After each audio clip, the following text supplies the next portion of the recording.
OTB AM. With Gillette, put your best face forward with our new and improved razors. It's Wednesday morning. You're very welcome along to OTB AM. It's Jerry Gilroy and Kenny Cunningham with you this morning. Kenny, how the hell are you? Yeah, all good, yeah. All good. You were Layla has come to me. Sorry. You were a bit concerned before we started. There was a...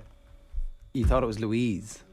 Layla, it's just jumped in my head. That's a song's girl's name. Just because Louise Quinn scored last night? Possibly, it's in my head, yeah. Layla. There's a couple more. Suzanne, isn't it, we spoke about? Yeah. This is songs from the 70s or 80s. Give or take. Yeah.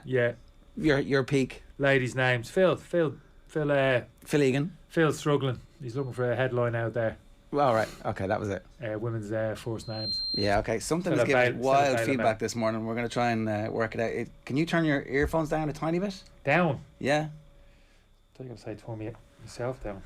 Well, I mean, look, we don't want that. Whatever we do, we don't want that. So hopefully that... Won't be able to hear Nathan. That's it. Got to be fixed. 087 9180 180 is the WhatsApp number here this morning. It's been a wild start. OTB AM is brought to you by Gillette. Good morning. Start with Gillette. Put your best face forward with their new and improved razors. You saw the second half of the women's match last night. Yes, I scrambled in. Bit of traffic. Where was I coming back from? Can't remember. Just got the second half. Missed all the bloody goals. Important that a losing streak ends just as you start on a new campaign. It's like there's a lot of lessons in wins are important, it turns out, in football.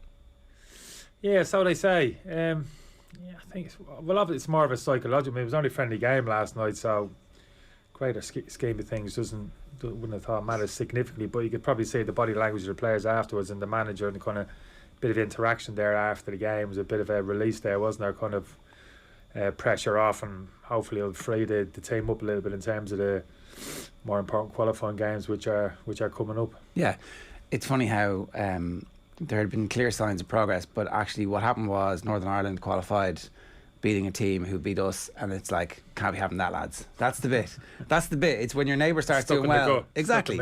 And if they'd been beaten, everybody would have been like, oh well, sure, look, they got beaten too. But that's not how life works. Yeah, salt in the wound, I know what you mean, yeah. But it's pretty miserable, Jay, to be honest with you. Any kind of run that you're on like that, whether it's international or club football, probably more so international, you don't mean a run like that you can be together, like that's a year, that could be a year, like, yeah, you don't zero crack, like a win, between each other. I don't know about that zero crack, to be fair. I never remember the lads after a game that we lost saying, well look, like, I can't be bothered going out for a couple, like I'm so depressed, I'm going to go straight to my room and I know the room service. Okay, so I'm joking, but the crack was the recovery.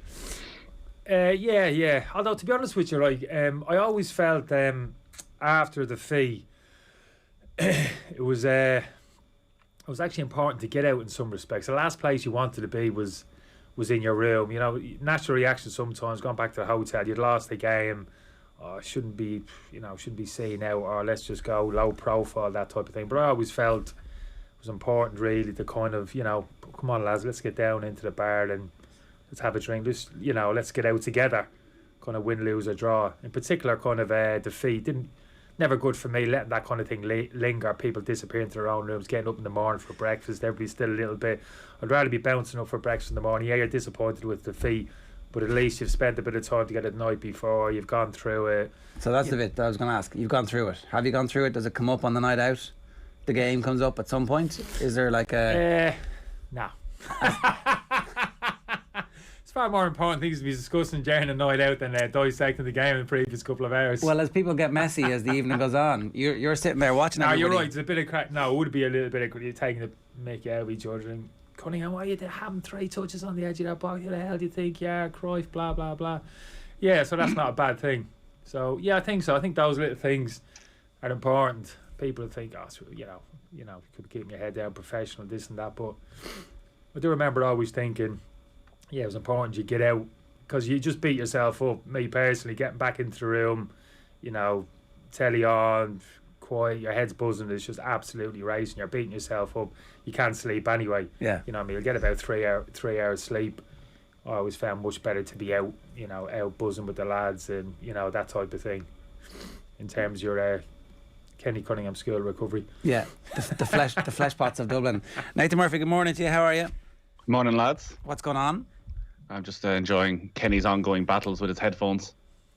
Well, it's As nearly opposed to you. It's nearly over. He was wondering, does he actually need them? And I was like, well, you need to hear Nathan. He's like, do I really need them then? I'm not sure. It's a fair point. Let me tell you what I don't need. I don't need to be turning up this Sunday covering a News Talk game 4:30 Sunday afternoon, which clashes with the final day of the Ryder Cup. Which is why I wanted to ask Nathan, when he sent me that WhatsApp message a couple of weeks ago about my availability this Sunday, did he know for certain that was the Ryder Cup weekend? Because he didn't specify it on the text message which he sent me. And of course, he knows me, man of my word. Once I commit to something, I very rarely, if ever, pull out.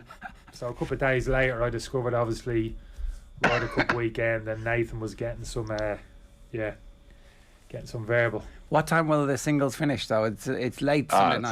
Singles. So we're on. I'm on with you, Kenny. So I'm in just as much pain with all of this. So we're on at 4:30. 4:30. And It's got to be. Singles starts at 6. So you'd be grand. Maybe it's 5. You'd be home in front of the telly for the first group reaching the turn. That's all you want. It's going to be the worst commentary, I reckon, of all time. There'll never be no concentration levels. All you'll hear is if the board goes up with 7 minutes of injury time, Kenny, I'm out of here. No chance. I was a bit devastated going, mate. What's the game? North London Derby. Arsenal Spurs. All right. Well, Arsenal making a bit of a comeback. They're green shoots of recovery at the weekend against Burnley. A game that you would have, flaky Arsenal, you would have said. Did you watch any Arsenal game at Burnley? Are you talking from? No, I didn't see the game. Just draw off the cuff. Well, they scored. They won 1-0. They scored. Oh, right. So yeah. So you're saying there's no recoveries? No, I just thought it was interesting your statement at the start. I thought you'd watched the game. I haven't watched. I didn't watch the game. No. Informed opinion from what you saw. Well, I mean, certainly, Mikel Arteta was under a huge amount of pressure before the game. The pressure has relieved somewhat. No. You're right, Jay. You're right. Absolutely. It was a great free kick. Odegaard. Jay doesn't know what you're talking about, Nathan. He hasn't seen it. It sounds like he hasn't even seen the goal on Match of the Day. So I'll respond to you. So who's going to win very the quickly derby on there, Tottenham? Kenny? Very quickly on Tottenham. We were on a Monday morning talking about Harry Kane and maybe the lack of criticism that was coming Harry Kane's way. I think yesterday there was a little bit of criticism of Harry Kane, and this morning I'm seeing the papers are all going with the line, well, Uno has much bigger problems than Harry Kane.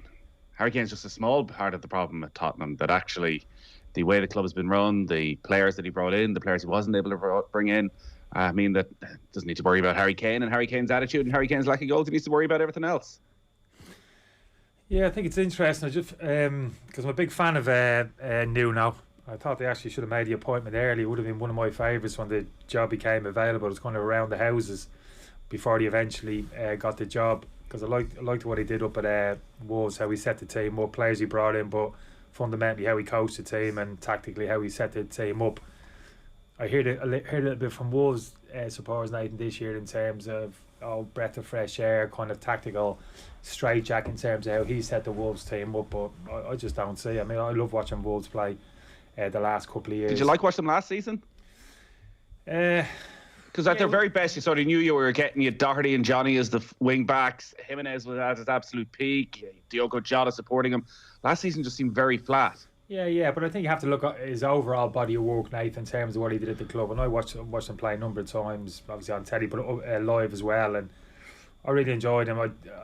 Sometimes you can look at a team, Nathan, very quickly, within 10-15 minutes to start the game. You think this is a team that's really well coached, really well drilled in possession and out of possession.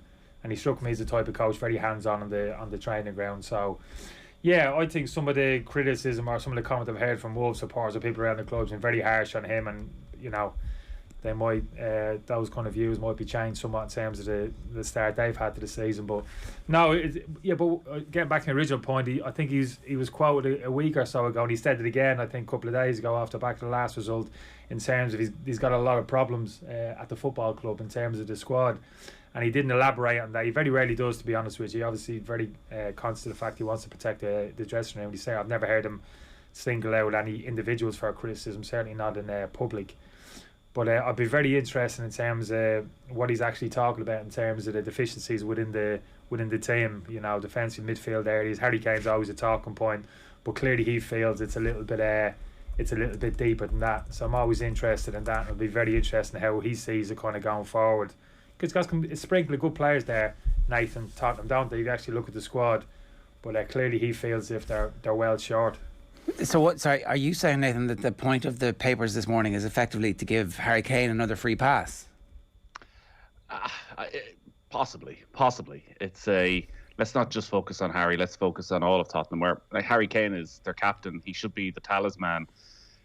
There needs to be questions as to, can he turn this around? Will he turn this around? Was his head turned so much during the summer that he's going to sit there sulking until Christmas and try and force something through again? I don't know if you've experienced this, Kenny, of being in a dressing room when a player doesn't get a move and how difficult it can be for them to get their attitude right.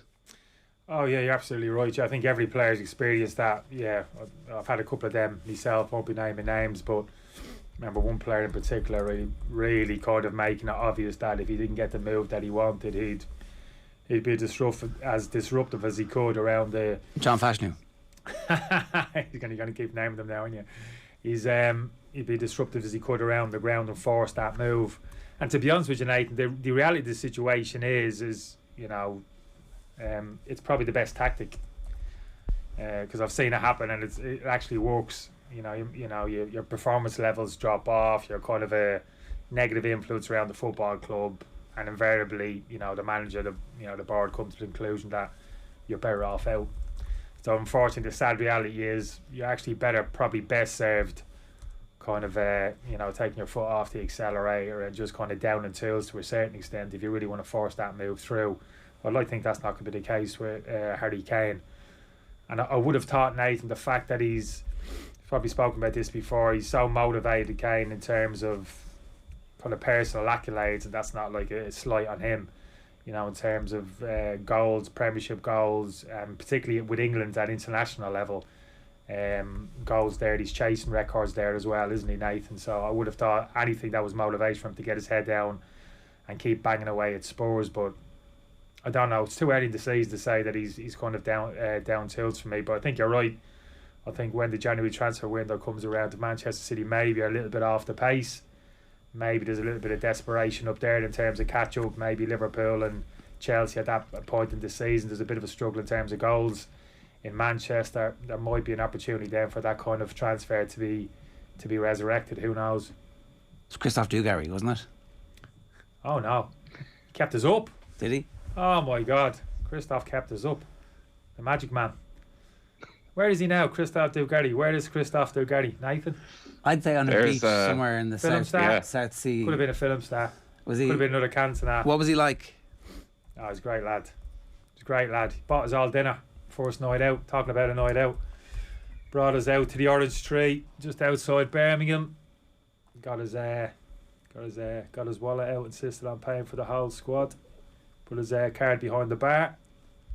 I think he thought putting his car behind the bar that would incorporate dinner and maybe a couple of drinks, and a few bottles of still water and that type of thing. Yeah. Oof, that was a big bill. Come the end of the night. So you all took the piss. The lads wouldn't be once. Look, lads, now fair is fair. Now let's not. Let's not take advantage. They're like, aha, what a clown! He's put it behind the bar. Yeah, schoolboy era. He's a good-looking man. You're right, Kenny. He was a good-looking man. Do you know what? He was such a good player, and I didn't realise how good he was, Nathan. I knew his name, I knew of him. He was in that great French team, was he, around that time? Won the World Cup, yeah. Yeah, but he was kind of around the periphery a little, but didn't maybe get a huge amount of game time at that company. Henry and all the rest of the lads. Benzema was just coming into the team, and we were really struggling that first season in Birmingham. It got to about February, I can't remember. And we were, looking over our shoulders at the relegation. We're in a bad run, confidence low. Speaking about that already today, Jerry, confidence rock bottom. Now really kind of scratching around. You get that bit of a sinking feeling, Nathan, in terms of the season. I'd been there before in previous clubs, so I kind of recognise a little bit kind of writing on the wall here. But he came in and pressure, like what pressure? It's unbelievable. Give me the ball. Got us on the ball, took responsibility. really energised the whole crowd and literally carried us on his back. Maybe that's a slight exaggeration, but it felt like that between then and the end of the season. It was it was remarkable what he did. A nice fella as well, quite calm, family man. Yeah, really nice fella. He used to bump into my Costa and the Touchwood. Really? Yeah. I got my lads out, To pay back for the... no, I wasn't hammering. I wouldn't be... The would have been, £6.5 I wasn't grand. out drinking now. No. I would have been hammering the champagne. You had the shot of Brian, though. I would have had a dessert. Do you remember that game, the game show, the Fame game that was on RTE? You might be a bit too old for this now. It was on at about 6:30. It was sort of aimed at teenagers when I was around that age. And basically, they had 4 or 5 contestants. And if you won, the prize was you had to stalk a celebrity, essentially. So you would say, I'm obsessed with George Clooney, and the prize is they would pay for you to go and find George Clooney. So the competition was you would then fly anywhere in the world and somehow find George Clooney coming out of the gym or something like that. It was a bit of a mad concept. We should do that with Christophe Dugarry right now. Where is he? Yeah. Can we find Christophe Dugarry by the end of this show? I don't think you'll find him, Nathan. I think you'll find he's disappeared. He's that type recluse. Can I just list off the clubs that he played for? So he came through at Bordeaux at the same time as Zinedine Zidane and Bizet Lizarazu. So he scored twice against Milan in a Europa League, UEFA Cup quarter-final. So they signed him, and he had a season at Milan, and then he moved to Barcelona, and then he moved to Marseille, and then he went back to Bordeaux, and then he went to Birmingham City. All the great football teams of the world and Birmingham City. He didn't last long, to be fair. At the start of that following season, the penny dropped. We've got to get out of here. He had to look around that dressing room pre-season and thought, I'm better than this. Well, he ended up in Qatar at that point, and then that's it. It's a great CV. Yeah, I've forgotten he played for a couple of those big clubs. But somebody doesn't strike you, Nathan, like physically that imposing. He came in. He's quite reasonably tall, but kind of quite stringy. You know what I mean? Wasn't the most muscle definition. None of that. I never saw him in the gym. A bit of a hangdog. Expression of how he carried himself onto the training pitch. So initially you're thinking, really? This fella's going to dig us out? My God, as soon as the ball came to his feet, just technique and just how he travelled with the ball, just glided past people. It was lads straight away were like, oof, hello. We've got a chance here. It's amazing just one signing like that can just give everybody a lift, the kind of belief that it injects into the squad. Suddenly from one moment you're thinking, we're in a cul-de-sac here, going down a dark tunnel, there's kind of no way out, and all of a sudden you look at this player in the training pitch and he kind of hope springs eternal very quickly. So yeah, he had 1 month, Kenny. He had 1 month, and that just changed everything. Yeah, so Birmingham are just outside the relegation zone, and then he comes in, 4 wins in a row, and he scores in every single game. Yeah, that's right. It was around Easter. I remember around Easter, there used to be a couple of games in quick succession back then, wasn't there? And he just kind of he ripped it up.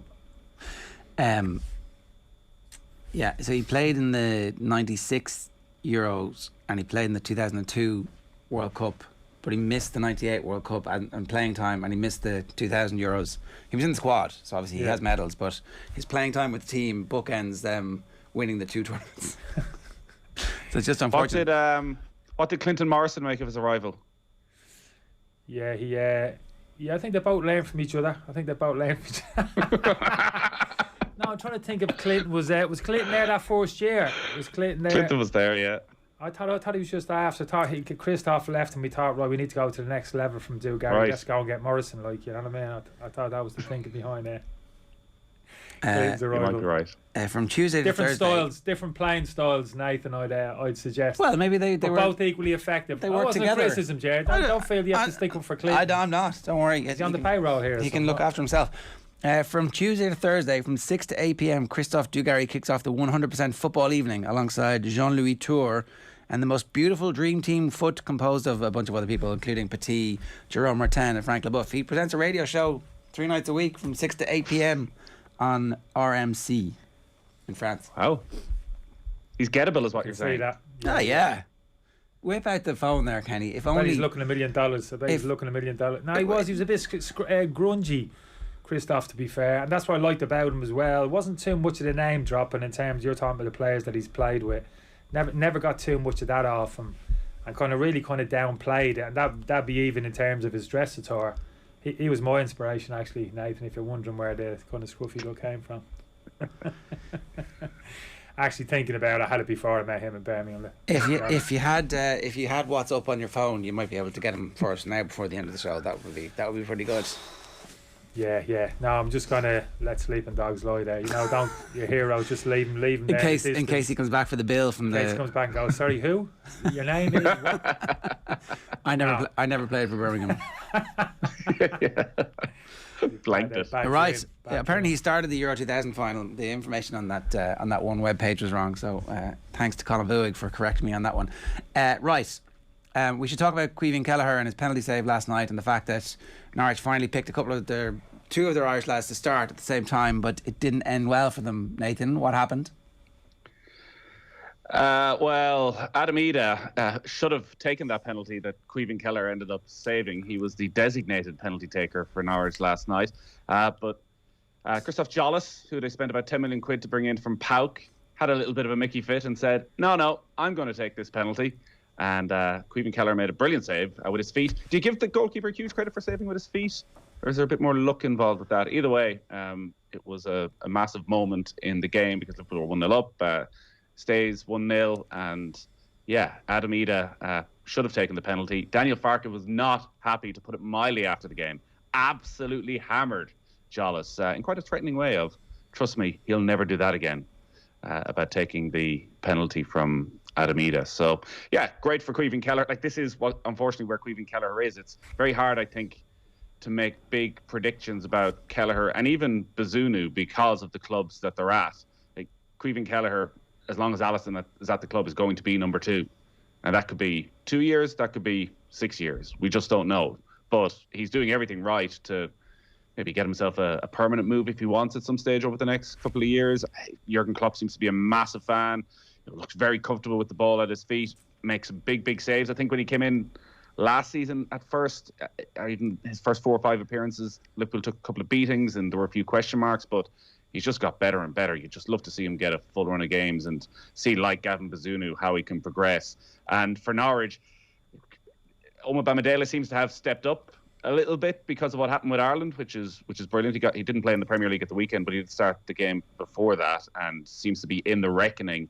So he started the Arsenal game, but not the Watford game, which didn't really make that much sense to me. But maybe they're just easing them in. I think it might be a tactical thing as well. Norwich has started the season playing with a back four back there, Hanley and Ben Gibson, wasn't it, as a pair, and actually wasn't overly impressed with him. I thought Andrew might just be patient there. His opportunity might present itself. I think they went to a back three. That might have been his way in. Jerry went to a back three, slotted him in right of a three, which is obviously where he played when he came on for Ireland in those games. Was it a back three against Arsenal? Because I thought it was a back four against Arsenal, and he played in that, and I seemed to play quite well. But he played back three last night, I'm sure. Yeah, last night was a back three. You actually watched the game of football, Jerry? Did you? You actually watched some of the Arsenal games, did you? Bloody hell! I'm going to watch Andrew Bamidele. That's like. He has really impressed. It was a 3 o'clock kickoff, the Arsenal Burnley game, wasn't it, last week? I was just convenient. It was just convenient, was it? Just convenient. No, I was thinking that was a great couple of weeks for him. I mean, that's pretty special. Like, I mean, I was actually thinking obviously made his debut. There was the Portugal game. Nathan wasn't there, and then obviously played. He played ever so well in his first start. After that against Serbia, and then bounced into the team for the game against Arsenal. And I do remember thinking, wow, that could be as good as it gets in terms of your career. That initial, straight in. I think he's going to win a Champions League, Kenny. Club.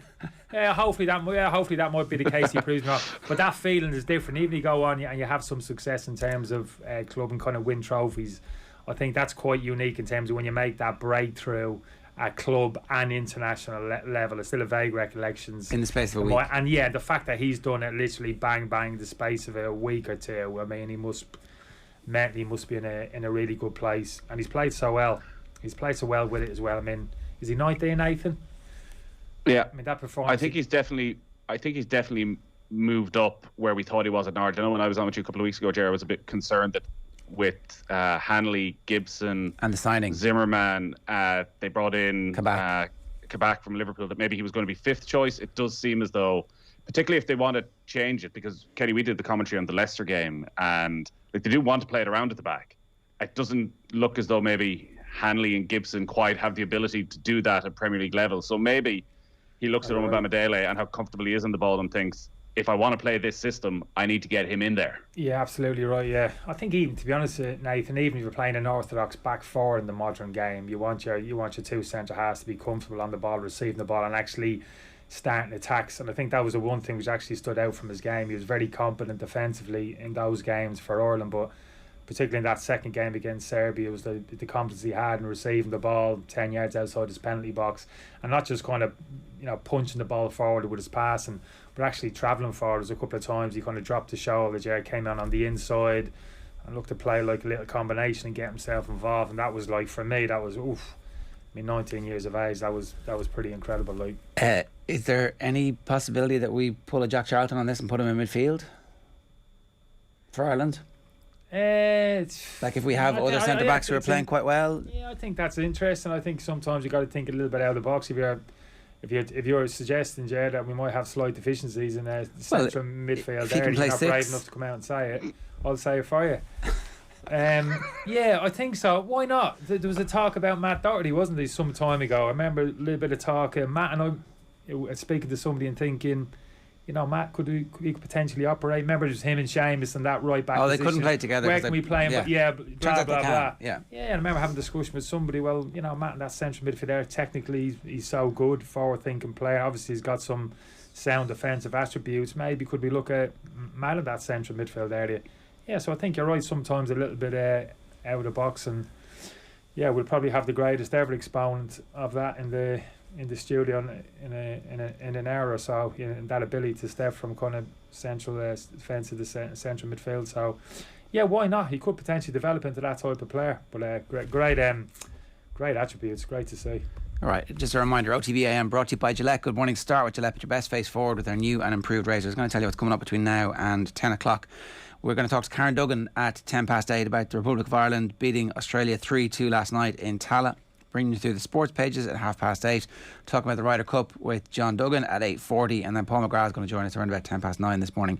We'll talk with Philippe Auclair. We'll hear from Philippe Auclair talking about Leo Messi rather around about 9:30 as well. If you want to get in touch with us, then 0879 180 180 is the WhatsApp number, or of course you can always get us on the YouTube stream. You can leave a comment there. Now, the OTB Roadshows are back with Cadbury Ireland. We're going to be bringing you interviews with some of the legends of the Premier League later this week. It's a special one for Manchester United fans. Legendary Man Mountain / centre back Jaap Stam joins Nathan, as does Kitman Albert Morgan and Stephanie Roach. It's all with thanks to #CadburyFC. Jaap Stam, what kind of did you play against Jaap Stam? You can't remember. Give me an indicator. What years was it? Man United.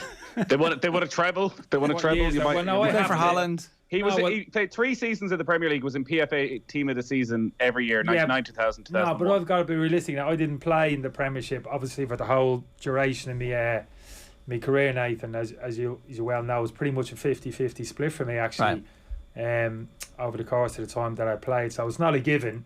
It's not a given because we were around. Well, you were in the Premier League for the treble-winning season for United with Wimbledon, and the season after. In fact, the season after you played pretty much every game. So you would have come up against them. So to answer your question, there is a fair chance. Yeah. And it's really the quality of defending that Jaap Stam put forward was like, that's great. I'm going to remember that for the rest of my life. Yeah, he was physically, like, it spoke about Christophe there in terms he wouldn't bulge over initially when you looked at him physically, but Stam was like Stam was the opposite, wasn't he? Like physically, like, powerful. Not a huge man though, was he? Like, he's not 6'2" or 6'3". That's exactly what I'm saying. He was a bloody huge. He was. Well, you're talking height wise. Yeah, it's more stocky. No, he was powerful. Yeah, he was powerful and quick. One of those few, very powerful, carry a bit of weight, but really quick with it as well over the ground.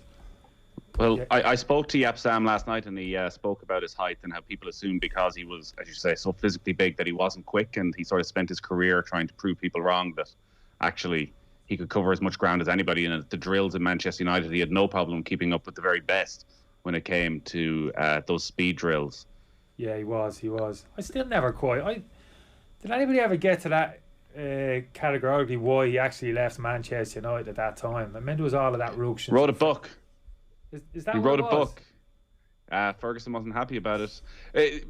Partly because of the book, and also Ferguson seemed to decide he was slightly on the wane and was losing a bit of pace and wasn't as sharp as he was, and decided he'd had enough of Jaap Stam and wanted a replacement. Where did he bounce down, Did he go? Was it Lazio he bounced? Lazio. And then he was part of the AC Milan team that played Liverpool in the Champions League final in 2005. Yeah, so that started one that game. Yeah, so that one doesn't stand up for me. Obviously, I'm not going to call Alex Ferguson. What does he know? But I watched it. Yeah, I watched a lot of him play last year. When he went to Italy. He there wasn't a massive drop off there physically. So I think you're right in terms of what you first said. That sounds like whatever was said. What was said in the book? Well, he definitely had something to say about the Neville brothers, that they were busy somethings. Yeah. C's. He used the C word in print, which we won't say, Kenny. Yeah. While he was in the same squad as them. Yeah. Christophe Dugarry wouldn't do that. Now, that's fair enough, but he was such an integral part of the team.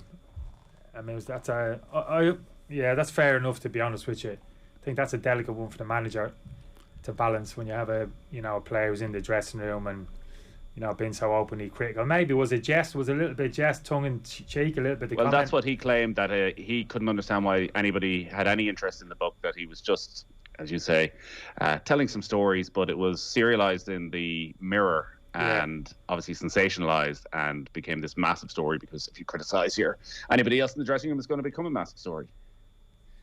I mean, writing a book. I mean, how old was he then? He wasn't even that old, was he? No. Was he putting pen to paper from it? I'm 30. 20, yeah. He would have been the force, because obviously we've got used to that over the years, didn't we? Players playing the game. I mean, that was highly unusual. That was unknown, Jerry, when I was playing. Somebody still playing football, actually putting pen to paper. Michael Owen definitely did it when he was like 19, 20. Rooney eventually, but Roy Keane obviously did it when he comes back from that's after Jaap Stam. Keane does it after Stam. Was he finished then, Roy?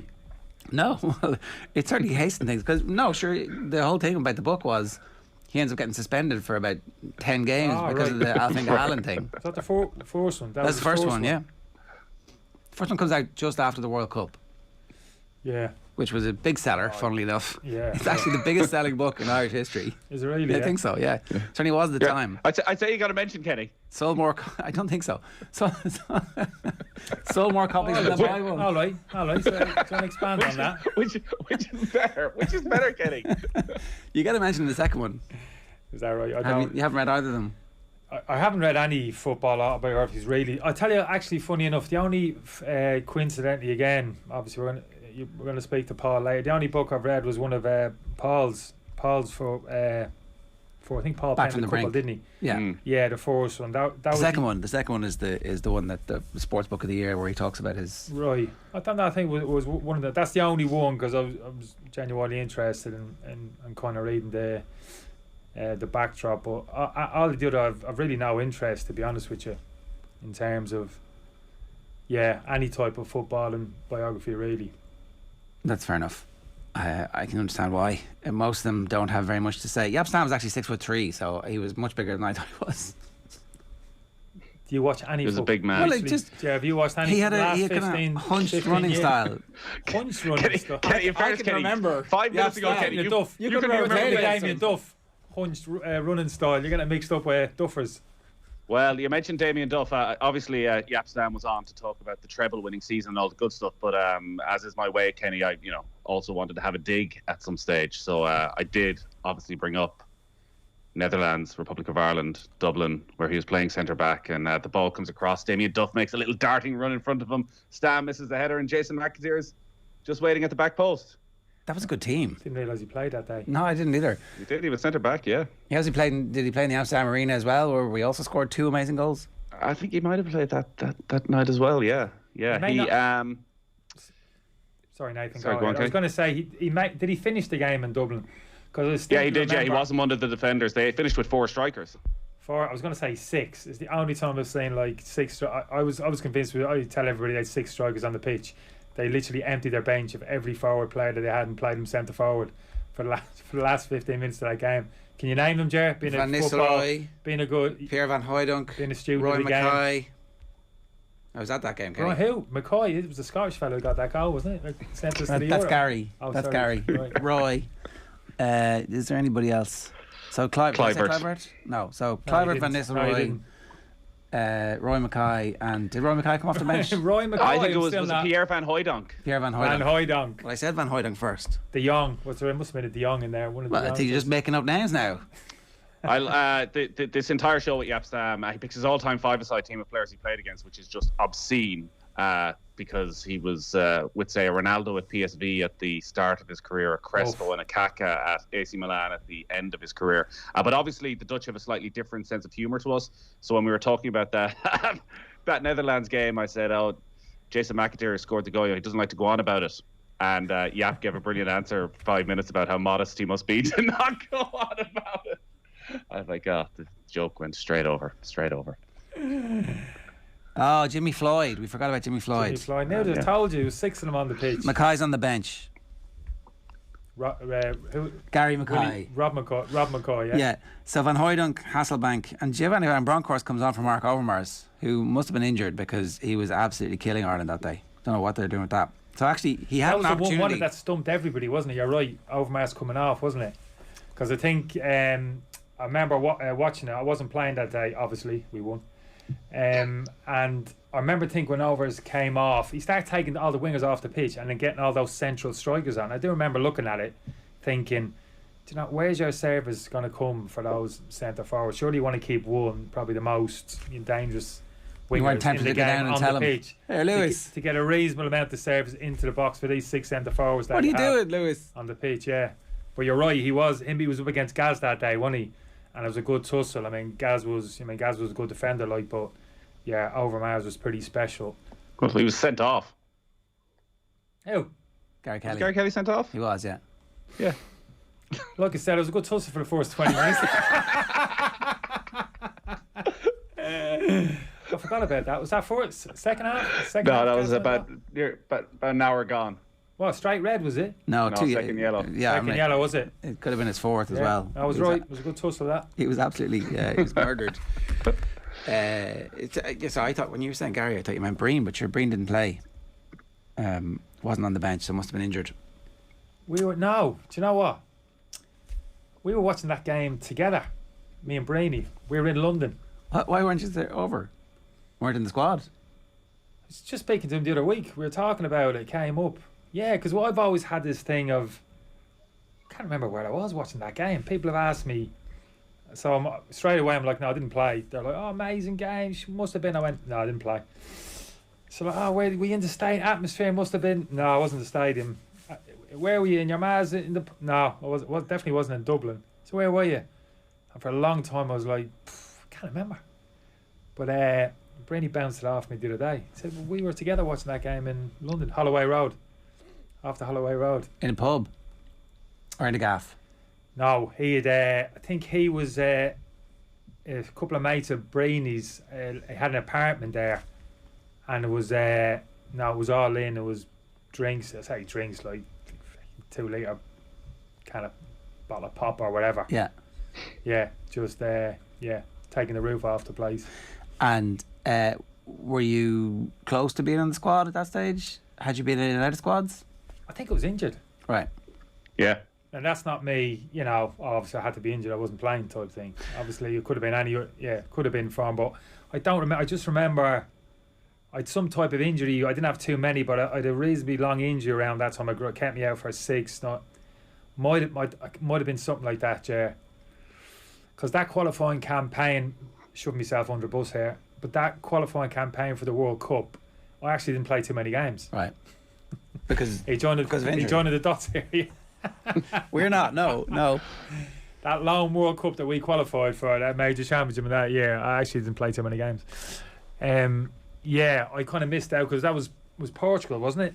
Yeah. That was because I remember Dunny coming in and playing great. I remember watching the Portugal.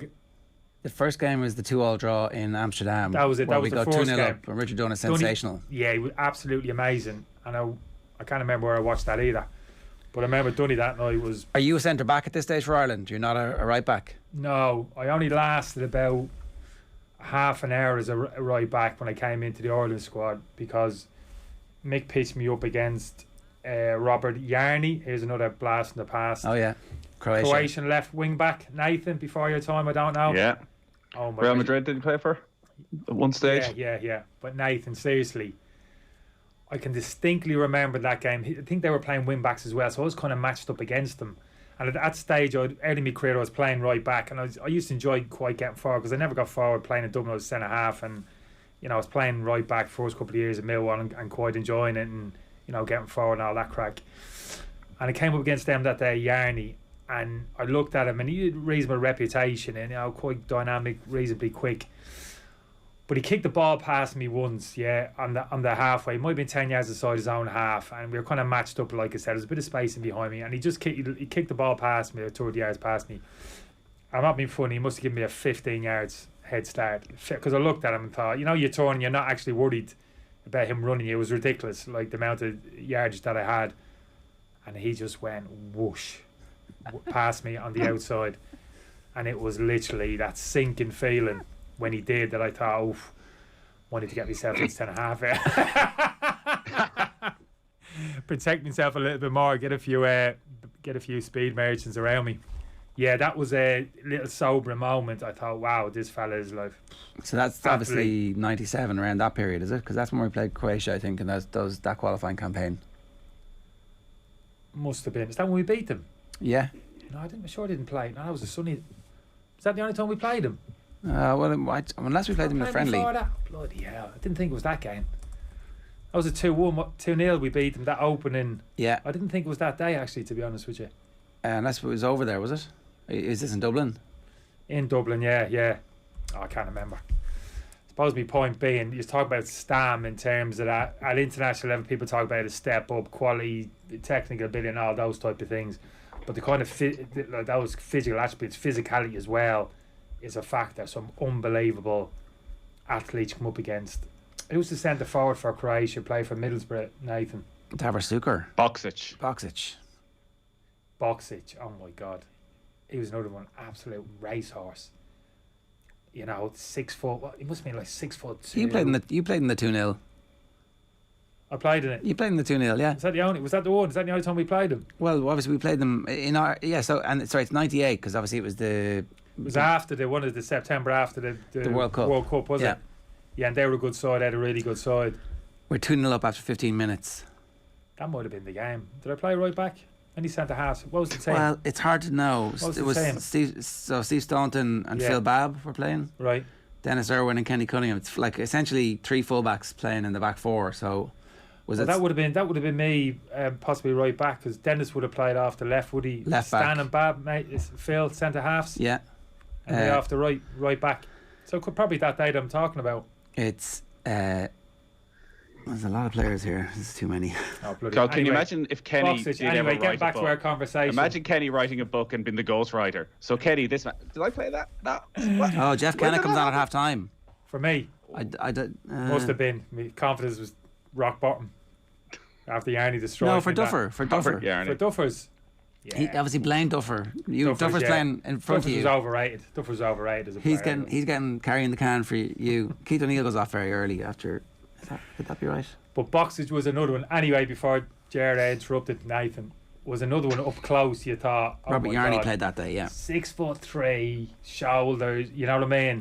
Could have like catwalk, but just physical technique. He was a bit like it was that Marco van Basten. I wouldn't obviously he was before my time. Van Basten would have seen a lot of Montelli, but he was like a walkman embodiment. That type of centre forward. Athlete, quick over the ground, rangy, but kind of brilliant technique with it as well.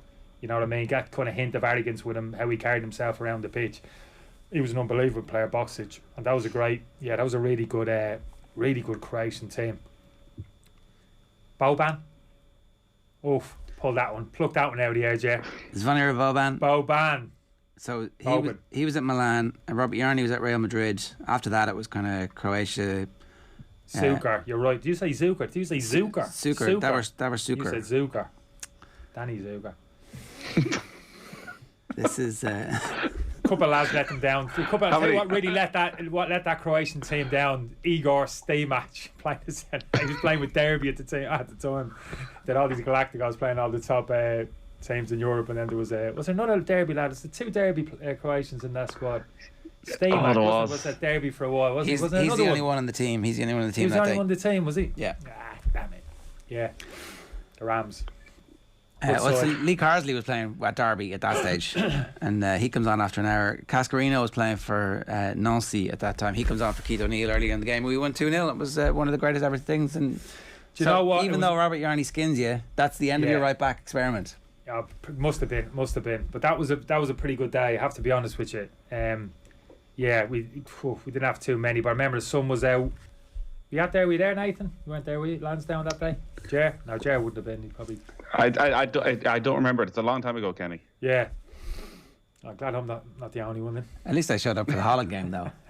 Yeah. Nathan, good stuff. Thanks very much for joining us this morning. Wow, Cheers. well, that went off on a tangent or two. OTB AM is brought to you by Gillette. Good morning. Start with Gillette. Put your best face forward. Their new and improved razors. Shifty Lad wants to know, for Kenny, pick one: Stam, Vidic or Ferdinand. Just one to play alongside. Oof. I'd probably say Stam at his best. That's going to be controversial, but interesting. We'll come back to that. Karen Duggan is standing by. We're going to talk to her about Ireland beating Australia 3-2 last night next. OTB AM on OTB Sports Radio, Ireland's first and only sports radio station. Manchester United fans won't want to miss our latest Cadbury FC roadshow. We're going behind the scenes at Old Trafford with legendary defender and Champions League winner Jaap Stam. He'll be chatting about his glory years at Man United, working with Fergie, and we'll also be hearing from the legendary kitman who looked after Bex, Keane and Cantona. That's Albert Morgan. Irish international and massive Man United fan Stephanie Roach will also be joining us. It's all with thanks to Cadbury FC and their club partnerships, granting you access all areas at the Premier League's biggest clubs, coming to OTB Sports social channels this week. Car insurance is boring, but you don't have to be. Get Set Go is the kind of car insurance you can sort in a few minutes online, then bounce on with your day. Are you ready for Quick Start Insurance? Get a quote now at getsetgo.ie. MCL Insurance Services Ireland Limited, trading as getsetgo.ie, is regulated by the Central Bank of Ireland. OTB AM. With Gillette, put your best face forward with our new and improved razors. And while it may only have been a friendly last night, it was an important win for the Republic of Ireland against Australia. They beat them 3-2. Australia is obviously much higher ranked than Ireland, and it's Ireland's biggest win over a higher ranked opponent in nearly 2 decades. I'm delighted to say Karen Duggan is with us to talk to us about this big win. Karen, we were talking about pressure on Vera Pauw in the build up to the game and the need for results. Last night delivered. Yeah, it was much needed, and it just shows how fickle football is. It's gone from Vera being under pressure to now us really believing that we can get a result against Sweden. The result last night was really positive. Things just operated a lot better. The distances between the lines, the discipline, those game management, and the girls just seemed to play without a weight on their shoulders, which I think had started to creep in. There were still mistakes. We obviously conceded 2 goals that were, similar to the goals we had been conceding, goalkeeper errors and maybe just being a bit slack in defence, not knowing who was to press the player. But the fact that we scored 3 goals in a game, which doesn't happen against top teams, we usually struggle to score. The fact that the only time we kind of get those numbers is up against the likes of Montenegro. To do it against a top 11 team, it's got to breed confidence into the squad. Are there clear signs that actually having time together with the team over the last while and maybe post-COVID getting that access and contact is beginning to show signs? Can you see clear indications that the coaching is taking effect? I think it's too early to say that, because this is the first time we've seen a marked improvement in the play in the last 7 games. It's the first time we've seen us go out with a lot of ambition and belief in our forward play in particular. So I think it's too early to say that we've nailed it now, but we have a platform to build off. We've set a benchmark, and it's important that Ireland don't drop below that. And I think you saw the clips after the match of Katie really rallying the troops, and you could kind of already tell that her saying this is where we go from here and we don't look back. So it's too early to say fully yes, the coaching methodology is there and the girls are really buying into it. I think it was a really good performance, a really high energy performance. I think something, I don't know if we mentioned it, but has to be commended was the fitness levels. I thought the amount of work that Heather Payne got through leading the attack, Denise O'Sullivan were so used to it, but because other people are probably getting plaudits yesterday, it might go unnoticed the amount of work she got through in a midfield three, which is such a tough position, and so much work for those midfielders. And then obviously Louise Quinn, who got player of the match, she was leading the line at the back, and she probably needed that performance for herself too. She said even she wasn't overly happy with her first half performance, but some of the clearances she made in the second half and some of the errors that Ireland forced Australia into making going along with their play really fed into our hands. So we got it spot on yesterday. So hopefully now we get a bit more consistency. We've been inconsistent from first half to second half, from game to game, but now that we have something to build on, you want to see it kind of embedded in the spirit there. What was the shape of the team, Karen? What was Vera Pauw's shape? What were we trying to do? For me, it's still a 5-3-2. We got the distances between midfield and the back line a bit better yesterday. I think we had a tendency of dropping off too quickly in previous matches against teams that were ranked higher than us, the likes of Germany. And then when we gave them that much possession, they were just able to grind us down and pick holes in our defence, even if we had 5 back there. But we got the distances right between the lines, helped obviously by the energy levels of Heather Payne and Denise and Jamie Finn in there in particular. I still think that I'd like to see Katie McCabe further up the pitch in terms of creativity and creating goal scoring chances, and she'll probably get on the score sheet if she is up higher, because we do have an abundance of defenders in the squad. We're fairly stacked in that regard. In games where we'll establish more possession, we would hope to see the wing backs bomb on a bit more.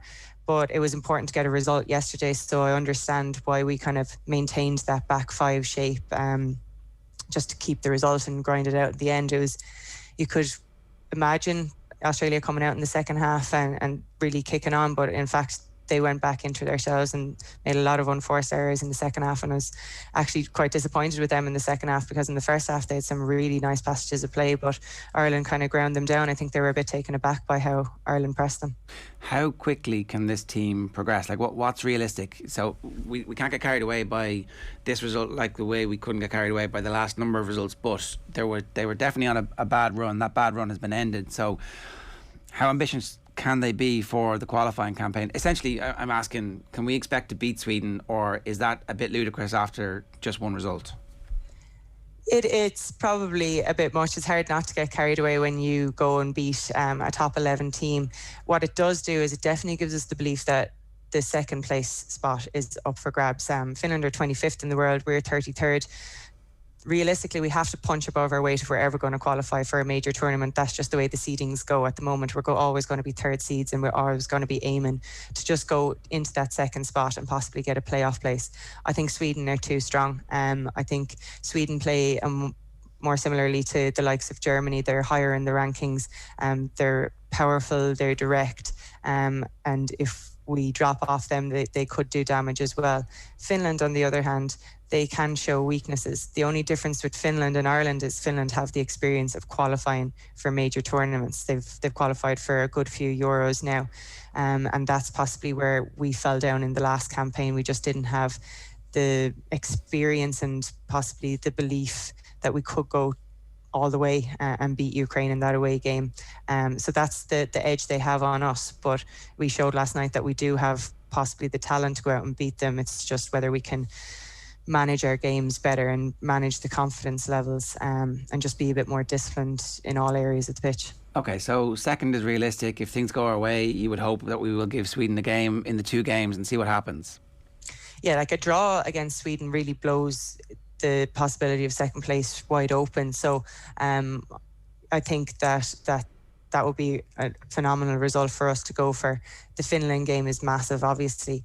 And Slovakia are no slouches either. We've never really beaten them by more than a goal or 2. And we saw the start of the campaign, Sweden, off the back of an amazing Olympics, only beat them by a single goal. So they're not going to be any slouches either. And they're the games that we kind of tend to struggle in, the ones where we have more possession. So that's the Finland game and the Slovakia game where I think we can see if this team has really progressed. I think the Sweden one is going to be a massive challenge, but at least now we have the confidence and we have a win under our belts that when we go into this Finland game, it won't have been that long since our last win. even if the Sweden game doesn't quite go our way. So, there's light kind of. I think that you saw a lot of relief in the girls' faces after the match yesterday, and the fact that there are camps coming up over the next 2 months, that spirit will kind of live on. They won't have time to kind of forget about it.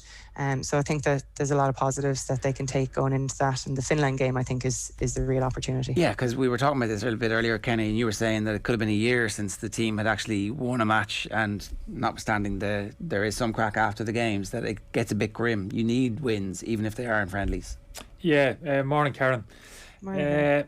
Yeah, well, absolutely. I think you saw an indication of that, just those pictures after the game last night. It wasn't like mass hysteria after the game, but you could genuinely tell that kind of was more relief. Anything else wasn't on the faces of the players and the coaching staff as well. I was pleased for the manager. Obviously, there's a bit of criticism potentially coming, or has been coming her way for some time.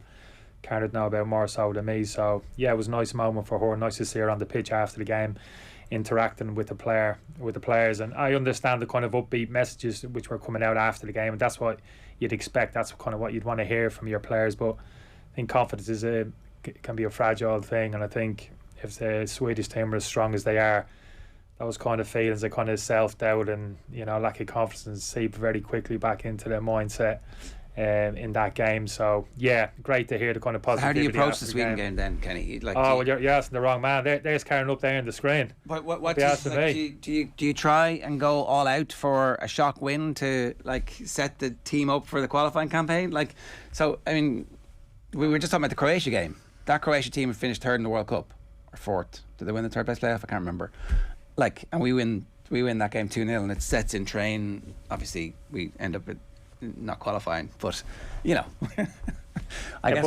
But like Karen suggested there, you don't, you get your tactical set up right. You concentrate on yourself. Yes, you look at the opposition team and you target maybe potential small weaknesses, and they will be small. I'd imagine the way Karen's talking about the strength of that Swedish team, how they operate, how they set up the type of game they like to play. Do they low block? Do they pressure high? Can we get down the sides? You know what I mean? So you pick your team to a certain extent accordingly, but it seems to me like if Karen's suggesting last night that the tactical shape from a defensive point of view was better, nice compact shape, very little distances, very little pockets for the opposition players to play. That was a little bit evident last night. I only watched the second half, Karen. I got into the house, but they really struggled. Australia, I was actually very disappointed with them. Australia, their second half performance, when they got into the last third of the pitch, I actually thought some of their combination play was really poor. Their final delivery into the box, I thought was dreadful. I actually thought they made it very easy for the Ireland team. Now, I'm sure you suggest the defensive shape of the Ireland team was a factor in that, and you're probably right. Didn't give maybe those areas, those spaces to operate in. So I think that's the start for me. That was always the start, coming against the bigger teams. For me, was always a case, right, defensively, let's get a defensive setup right, and we spring out from that kind of compact defensive shape. Karen didn't know better than me whether we're capable, and it sounds as if we'll get pushed back into a lower defensive block against Sweden, whether we're good enough and we have the players to break out from that low defensive block and go and hurt them on the potentially counter-attack. Well, people will remember the Germany games where it was essentially we would have one chance maybe over the 90 minutes, and if that didn't go in, then we were essentially screwed. So, Karen, is the suggestion there that we actually will be able to deal with Sweden better than we were able to deal with Germany? No, I don't think so. I think that there were still mistakes. Kenny said we got them right in the second half, but in the first half, I thought Mary Fowler was doing a lot of damage straight through the middle. We weren't quite picking up. I think that Australia, they were so sure that Sam Kerr would get on the end of a cross that they just were resorting to that.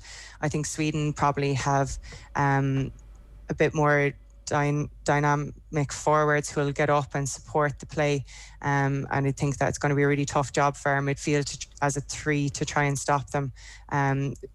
Australia matched our shape last night. They also played kind of a 3-5-1-1. I think that Sweden will have a more direct shape. They'll have more bodies in the box for us to be dealing with, and it will be harder for us to break. Yesterday we were able to get up and support Heather Payne and Lucy Quinn. I think it'll be more difficult. There'll be a lot more long balls against us. But the Sweden game is kind of a shot at nothing. And now that we do have a bit of confidence, I think we can just go out and play that game. The real focus is the Finland game. I think if we can keep the scoreline low against Sweden. That's equally as important as anything else, as getting a performance or a positive attacking performance against them, because it could go really close with Finland. It could be really small margins all the way to goal difference. So if they could kind of stem that, if it was a 1-0 loss, I don't think that would be the worst thing in the world. Okay. What about the goalkeeping issue? There was another mistake last night. Is this something that you just have to live with while a team beds down and gets experience, or is that something you need to take remedial action for and find somebody else? I think that there's an element of that. Maybe the goalkeeping situation isn't as strong as it has been previously, but it's not helped by the fact that we've chopped and changed almost every game over all of the friendlies. It seems like someone makes a mistake, you take them out, you give someone else a go. Someone has a good game, it's not enough, they change it again. There's Courtney and Grace have been chopping in and out, and I think that's kind of led to some of the uncertainties in the backline as well. We've spoken about their inconsistencies in the past. It's due to personnel, it's due to shape, and the goalkeeper is a big part of that. They're the first, like the people who marshal your defence. And to be fair to Courtney, she bounced back after making that mistake. But in a game where Ireland don't get, the ball bouncing back off the goalkeeper from that free kick, is essentially, we've got 2 own goals, and Australia were pretty naive playing zonal defence against the likes of Louise Quinn for our set pieces. Sweden won't make those same mistakes that Australia did. Similarly, Finland will look at that game and they won't make their mistakes. We've actually probably given them a lot to think about yesterday by showing up and having that performance. The goalkeeper situation needs to be sorted. They need to pick a number one. It's not like the debate we have with the men's team where there's 2-3 guys who are going out there and having flawless performances every game. It's the fact that every game we're seeing mistakes from the goalkeeper. I think we just need to pick one and back her, because it's not doing the girls any good. I think it is a confidence issue. Right. It's difficult to do when the mistakes keep happening. So you just accept that there's going to be some mistakes and hope the team can paper over them? Or I'm not sure. I'm a bit confused by the Grace Maloney situation, because she is showing up, and she last year for Reading was so unbelievable, and then she's coming into camp and she's not the Ireland number one, and Courtney is getting in ahead of her, and Courtney's the sub goalkeeper for Everton, so she's not getting game time in the WSL in the same way that Grace is. So I have to kind of wonder what's going on. I'm not behind the scenes, I don't know what's going on in camp, but to me that seems strange. So there's obviously a reason why Grace isn't starting. I don't know what that reason is. Maybe Courtney is a better performer in training, and if that's the case, then maybe someone needs to have a word with Grace, because she obviously has the talent, because we're seeing it week in, week out in the WSL. So it is definitely one to keep an eye on, and probably one that needs to be questioned. All right. Okay, so that's the main issue at the moment, but all told, it's been a pretty good camp and a pretty good result last night, notwithstanding the fact that it is still a friendly. Still a friendly. Australia were still missing people, but an 8th loss on the bounce would have been really detrimental. I think it would have been really hard for us to recover, and just the line of questioning that the girls would have had going into the next camp would have been all about pressure on the management, pressure on themselves. Is it weighing on you? Whereas now it's just a more positive spin, and it just takes a little bit of the pressure off the girls, which I think is badly needed. There was so much negativity around the way the second half of the European qualifier campaigns, and that was obviously compounded by all the losses we've had in the friendlies since then. So it's just been good in terms of morale, if nothing else. Like you say, we still don't know if they've established a pattern of play, or if that was a one-off brilliant kind of performance. If Australia were a bit under par, it doesn't really matter. We got to win under our belt, same way that Stephen Kenny would love something like that to happen, just to change the kind of narrative around it. So that's all we have now at the moment. Yeah, good stuff. Karen, thanks a million for joining us. It's Karen Duggan giving us her thoughts on the 3-2 win for Ireland against Australia last night. Next up is the start of the World Cup campaign, which is at home against Sweden on October the 21st. So nice to kick off with a big game to get everybody awake. This is happening, let's go. It's like Croatia at home, that's what I'm saying. Yeah, you're right. Really focuses the mind. It's a good thing. You're right, Jerry. I guess emotionally or before the game, the adrenaline rush, that's all good. You got to control it. Don't get me wrong. You can't let it Your underdogs overwhelm me. Yeah. Start of it. It's like not the worst scenario for an Ireland team. Yeah. But you've got to be smart as well. You've got to be right. Your setup's got to be right. I've learned that, that kind of thing, banging the drum in the dressing room and, smashing the walls and running out on it. Here we go, full throttle. It's not good enough. Never has been really. Like, you need to be able to back that up with, a little bit of clarity in your thinking in terms of how you're going to set up and have a real kind of clear tactical plan in terms of how you're going to get the result. And the players need to absorb that and kind of believe in it. That's what gets you the result at the end of the day. All right, it's 8:34. Kenny Egan joined Joe last night to talk boxing. The full podcast is available in the OTB Highlights podcast feed or on youtube.com/off the ball. Here he is talking about Kelly Harrington's decision to stay amateur. Fully support and agree with her decision. I'm delighted she said that. Kelly she's a very marketable young girl.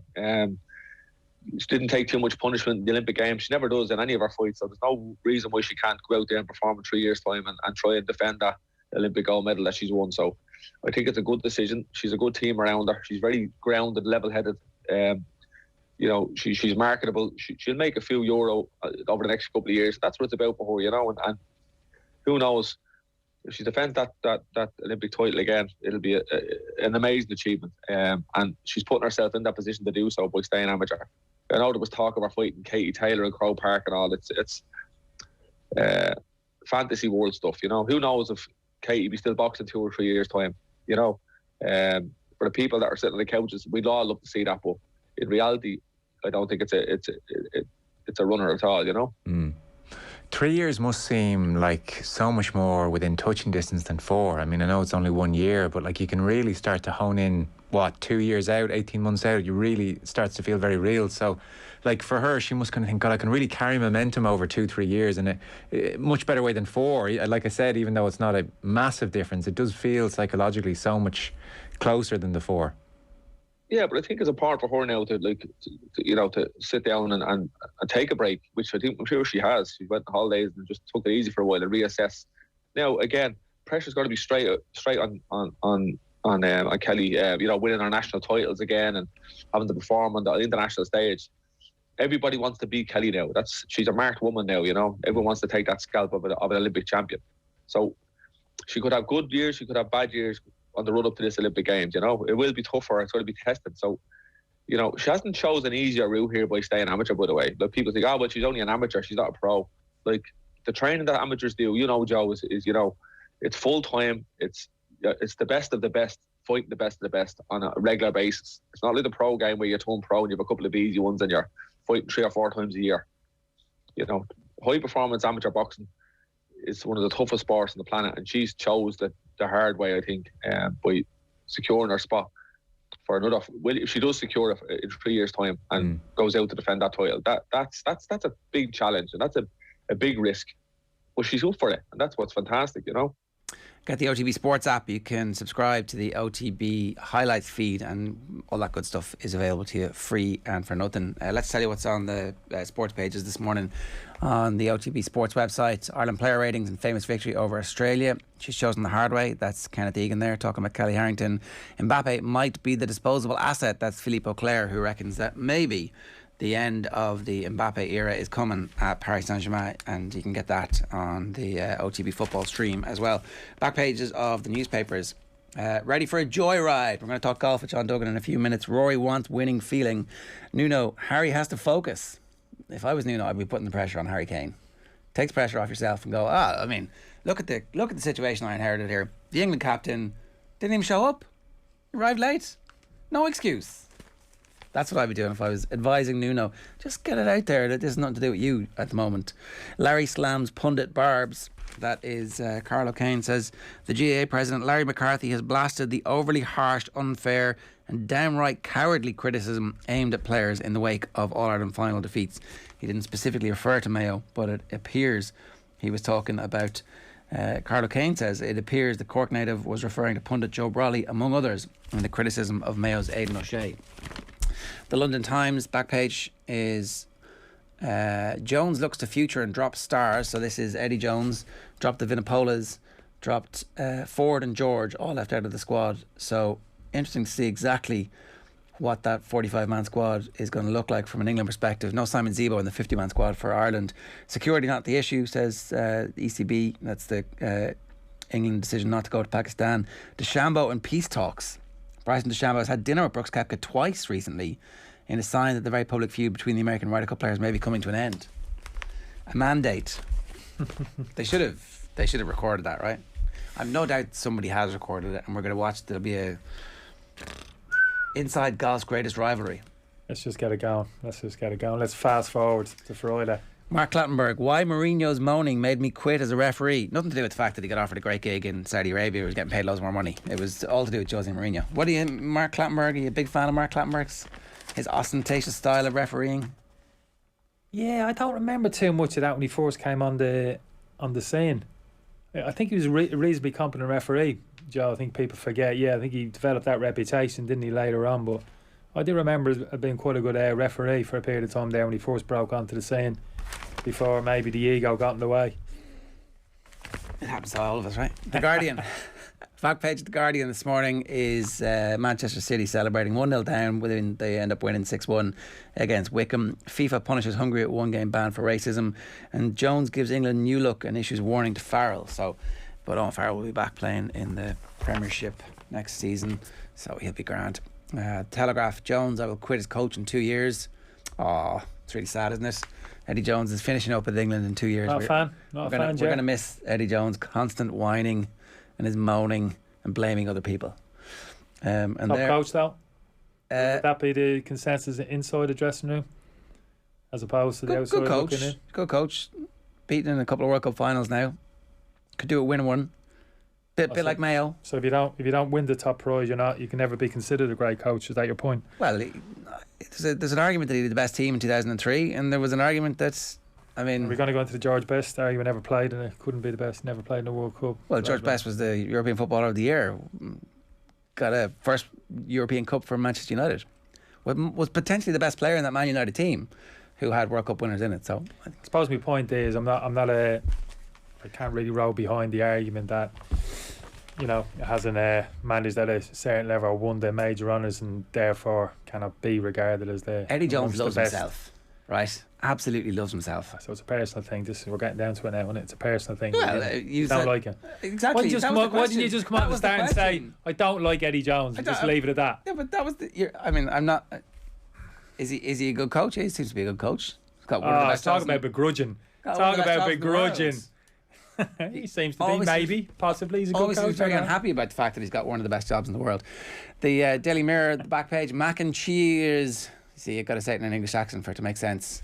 Ryder Cup countdown, 2 days to go. Rory, a win here would top the lot. It's so raff for Everton, but City and the Reds march on. So, does Rafa Benitez care about the Carabao Cup? Was that an opportunity for him to get everybody on side early doors? Does anybody care about the Carabao Cup? Yeah. Pep Guardiola seems to care about it. He wins it every year. That's just ego again. It's just ego. Pep's ego, not a trophy. I guess my question is, was it worth anything to Benitez to put out a stronger team last night and try and win the game, or not? No, I think you're right. When it comes down to it, I think a lot of the managers, I wouldn't even say Premiership. We got used to now over the years. Championship teams now, like rotating the teams, putting the second string out in like the Carabao early rounds. So yeah, no, I think it's a struggle. I think it's been a struggle. This competition has been a while in terms of trying to sell it. I really enjoy it though. Midweek under lights. I didn't know it was on last night. You just told me this morning. The Irish Sun back page. Shoot for the stars. Rocket Man Rory fired up. Klopp marks.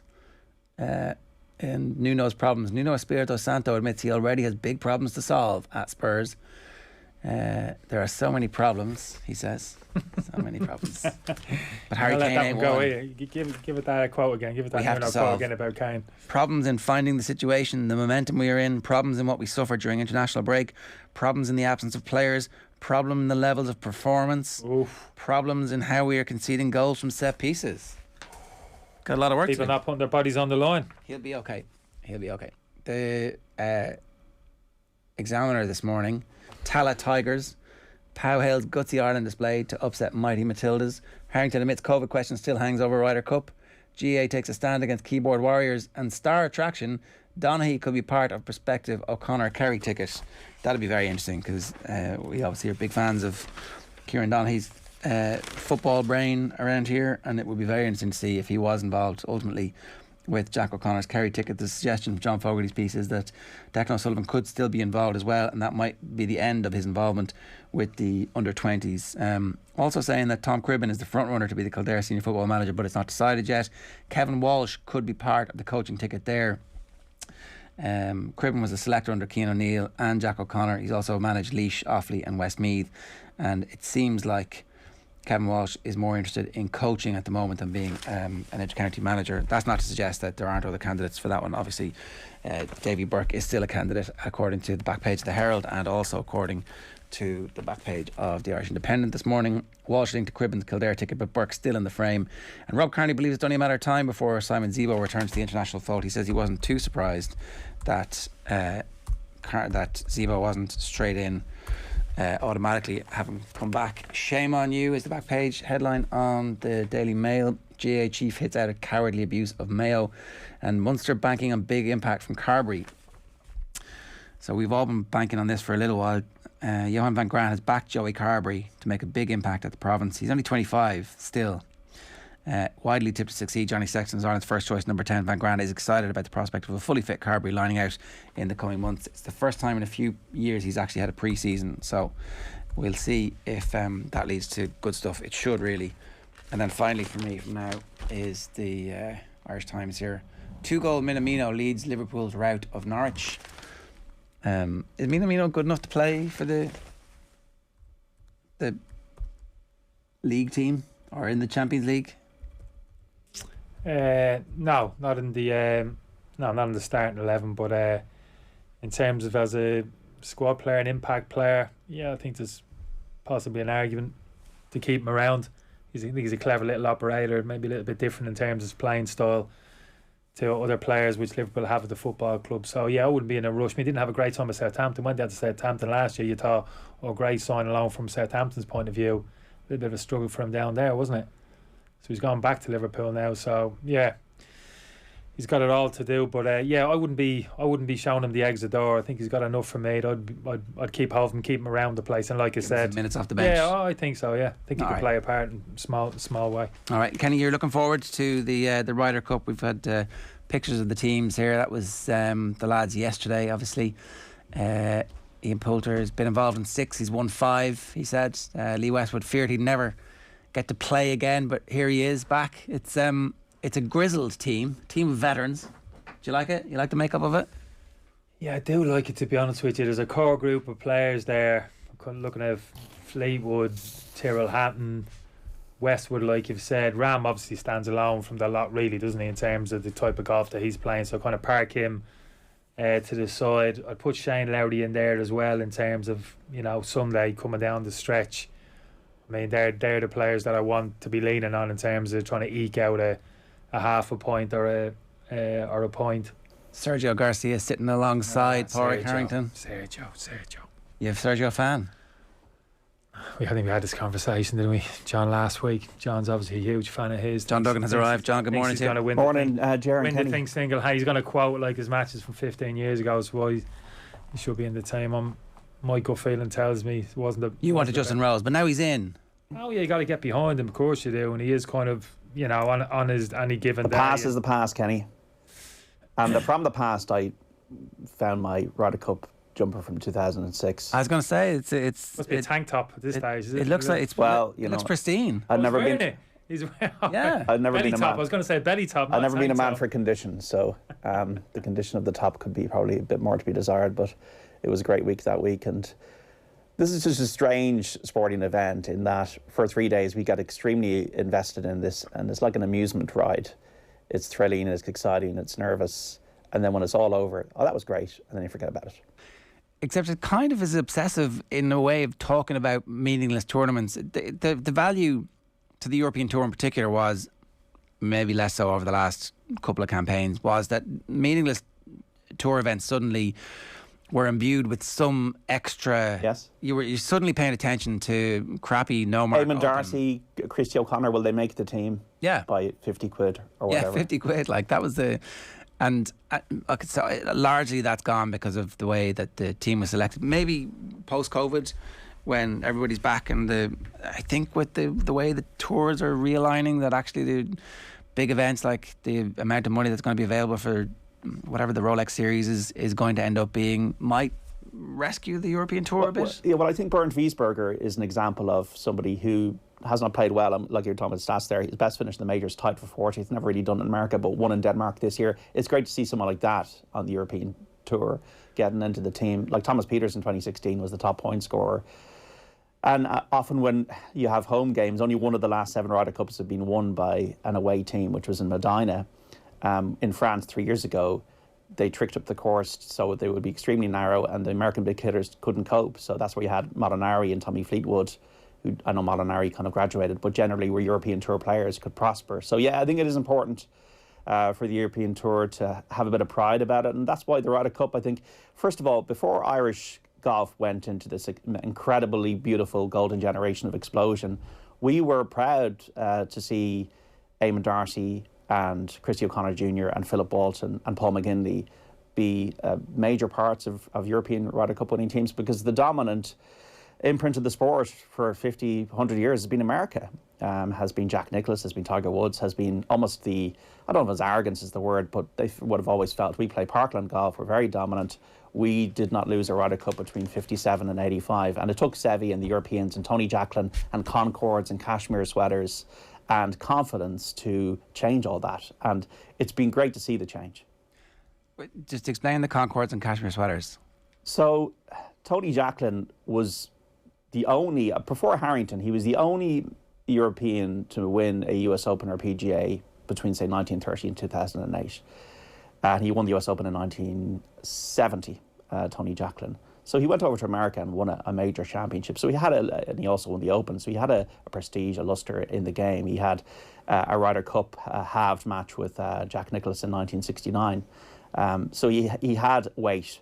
And they decided with Seve and the way Seve was really leading the golf on this side of the pond, as they call it, to make it more competitive and to get a European team in 1979. And it's almost a psychological thing for Tony Jacklin in 1983 when he took over the captaincy to say, you know what, if we're going to beat America at their own game, we need to feel like we can beat them. So they travelled in 83 by Concorde, they dressed well, and they only lost by a point to America. And that was the birth, really, of the Ryder Cup as we know it in 1983 in Florida. And then they won 2 years later by 5 points. And that really then became this really, really close battle over years, sometimes very tense and controversial. The War on the Shore, 91, when Bernard Langer missed the putt, Brookline in 1999, when the man of God, Tom Lehman, encroached onto the green, much to the chagrin of Sam Torrance. But then Europe got to a stage where we had it here in 2006 when we beat them 18.5 to 9.5 after we'd done that in Oakland Hills in 2004. So it actually got to the stage where the Americans became apathetic because they were getting hammered.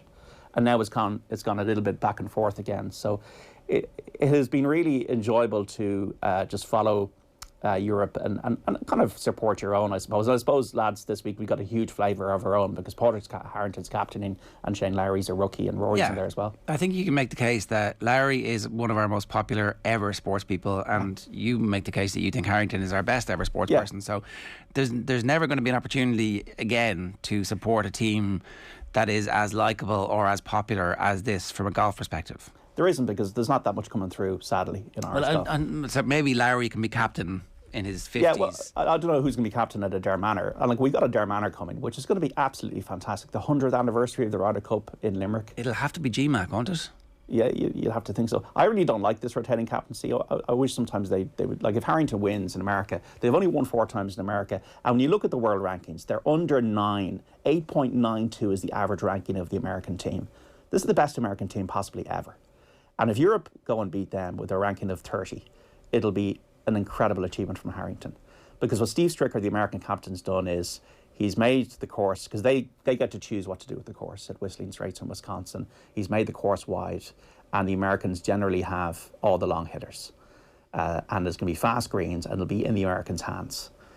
And the issue I have when I'm looking at Europe is a lot of the European players are out of form. Tommy Fleetwood, Lee Westwood, Matt Fitzpatrick, Tyrrell Hatton, they're all out of form. The Americans have got 6 rookies in the team, including Colin Morikawa, an Open champion, Xander Schauffele, an Olympic champion, and Patrick Cantlay, a FedEx Cup winner. They're all going to be really hungry, these 6 rookies. This is not even about Kepken DeChambeau. Are we not getting hammered here? Is that, I think we're going to get beaten. I think we're going to get beaten, unfortunately. Right. So if Harrington wins, he should be the captain of Derry Manor.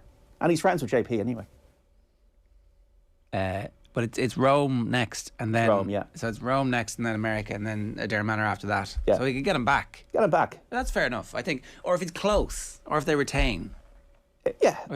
If they win this, like this will surpass Medina. I know Medina but this American team is absolutely sensational. A bit like Gatland, isn't it? The argument in terms of success he's had with the lines, they keep bringing him. Yeah. Well, that's the argument, isn't it? Kind of works. He thrives in that environment. Well, he's won one, last one, and drawn one, so it's grand, his level of success with the lines. Should have beat New Zealand though, shouldn't he? Should have beat New Zealand. Should have, could have. That's the one you need to win.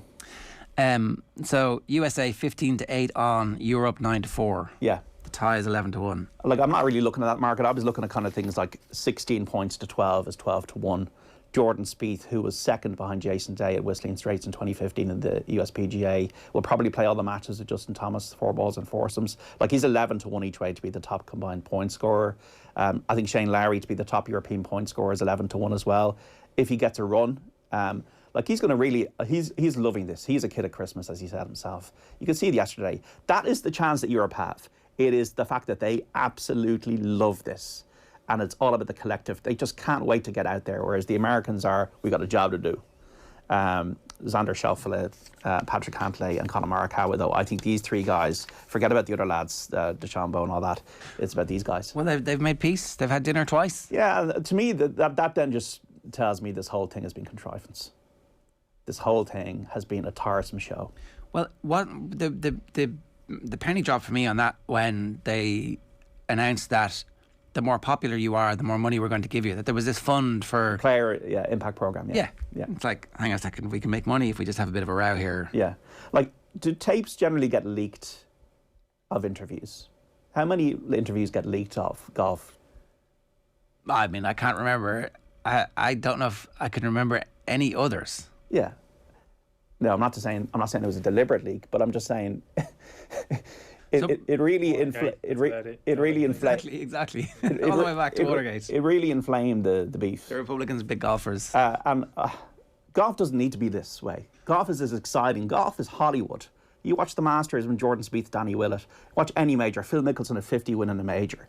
Anything. Golf is Hollywood by itself. It doesn't need this kind of nonsense, I don't think.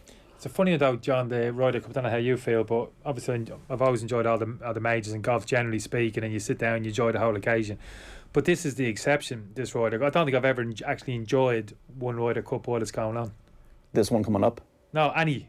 Why not? Oh, just because it's 2 tenths. Yeah. Oh, right. Oh, literally. Well, that's enjoyment. Come on. I don't think it is. No, it's enjoyment at the tail end of it. No, if you get the right results. But it's John's misery. With the like you're on a roller coaster. It's not that feeling. Watching a horror movie. No, it's not. It's real. You're locking yourself in the cellar, Kenny, and you're waiting to just hear the results to be win or the release. No, but you can't stay away from it. That's my point. You don't want to watch it. You're tension, or sick of your stomach, or all of that. But you can't stay away from it. You played in the World Cup. Walking around the room. It's changing seats in the room. You're in Korea. Oh, yeah. That must be a lot of people. You're in Korea playing against Spain in a World Cup last 16 match. This is different, John. This should be easy for you. This is what I'm talking about. This why it kind of stands alone, because nothing else affects me that way now, apart from this competition. That's because of the design. It is designed beautifully, actually. The 4 balls, the foursomes. There's always still a chance. Even a 10-6, there's a chance. Happened in '99, happened in 2012. There's still a chance. That's mad. I know. I can't be alone. I'm sure you're not. But the emotional involvement with the Ryder Cup team, I would, of all of the sports events in the world, I wouldn't necessarily pick that as the thing that like has you hopping up and down. Is there nothing else like? No, I enjoy a lot of sports. Obviously, Lions. I've watched quite a bit the last maybe 5-10 years. Really enjoy that. But then I can sit down and just enjoy it reasonably calmly, but I would have Ryder Cup is it's off the chart. I would have said Katie Taylor's fights and Kelly Harrington's fights were very like that, kind of sick. Couldn't even enjoy until the medal ceremony, because you're always worried something could still happen. But after that, but Medina was probably the pinnacle. Your own John, teams, obviously. Medina was the pinnacle. Well, what started happening there, and in some respect, Medina, I was happy because it looks like we'd lost, so the pressure was off. So about halfway in the final round, that was it. We'd lost. So thank God for that. I don't have to go through the turmoil. You're having, and then it started, didn't it? Then the comeback started, and the hope springs, doesn't it, from the pit of your stomach, and you're like, you're fine, and now this is I don't want to start believing.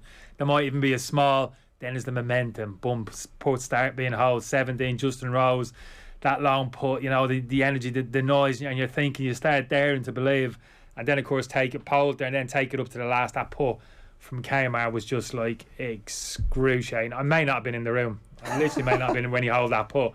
No, seriously, it was it's like... amazing the psychology that we have about nerves and where it hits us unusual. Like at Charlton, I would get it before the Gold Cup or something like that, or the first race, or before the Grand National, or the hurling final day, I would get it, or a really big football game. But other things, it wouldn't strike you at all. It's interesting how the mind works and the body then reacts. What sucks you into the European Ryder Cup team? I don't know. I think probably personalities is part of it. Maybe I wouldn't be as invested if you're looking at the group and the players and thinking, whatever. Not particularly a big fan. A bit like you and Eddie Jones. There was like 10 Eddie Joneses in that Ryder Cup team. You know what I mean? Yeah. You wouldn't even switch. So you like Poulter, you like Paul Casey, you like. Yeah, I do. Obviously, that Irish flavour there is Johnson, but not even that. I like Fleetwood. Hatton. I know Hatton's a little bit of a feisty character, but I enjoy that type of character. Westwood, I've always kind of watched them. So yeah, that core group, I say pretty much, I don't know them all kind of personally, but yeah, that kind of coming together. I like how they speak, how they talk about each other, so you get a bit of a sense of that it's a real kind of group which is together, and they kind of fly the European flag, which I like. And what I do like, and visually what I like to see, John, I saw them, you don't see too much for now, the kind of EU flags to a large extent have taken over, but I love to see those individual European flags. On that first tee, when you see those kind of the Spanish flag and the Swedish flag, Irish, the tricolour, English, French, all of those different. We're all kind of separate, but we're all together at the same time. So that's great. That kind of splattering the different colours on the first day it's brilliant. Great to see a Norwegian as well, Victor Hovland, and I think he'll have a really big weekend. Seems to be a very likeable chap and a player with a huge future in the game. And was a Patrick Harrington, like they've all these ploys this week, they've all these motivational things that they're doing, whether it's people giving like Alex Ferguson giving talks at Paul McGinley's team, or ones that don't really go so well. But Patrick Harrington saying to the lads, there's been 500 people in space, there's only 164 players who've played in the Ryder Cup, and they all get a number based on where they are on the list. So I believe Rory McIlroy is 131 or something like that. Right. And it's on the bag, then the number is on the bag. This is where you are in the Hall of Fame, or who've played in the Ryder Cup since 1927, for Britain and Ireland first of all, and then for Europe. I think Stricker's played it well though, John. I heard a few quotes from in terms of, previously they've had the old, ex kind of Marines, Green Beret, George Bush tours of a guy. Yeah, oh my God, George Bush. Yeah, exactly. But real kind of downplay from what I've been reading in terms. He says, look, I'm looking for inspiration from within the group itself. Tiger Woods was mentioned in terms of maybe Zoom, which is fair enough. I think he's one of the official vice captains. But yeah, I like that kind of thought process of forget about on the outside, forget about like banging the drum, that type of thing. We were speaking about in relation to football in the dressing room, rah before you go on the pitch. But let's find the inspiration from who's actually inside this dressing room. So I thought that was smart. That's kind of a different tact from what John was talking about previously in terms of attitudes amongst the American team. It could go either way though, obviously, if their individualism takes over and they decide that actually next week I'm going to be trying to metaphorically but he's not focusing on that. That's not my point. But he's focusing on the group, but the group that's within the confines of the hotel. He's looking for those players. He's looking for those players. Yeah. They hate each other. Well, I mean, you hate Eddie Jones. Yeah, but I mean, I'm not playing with him this week. You're a bad example. Yeah, you can't put that aside. You literally can't put that aside. I think there are a few pairs like Cantlay and Shuffle are really good mates.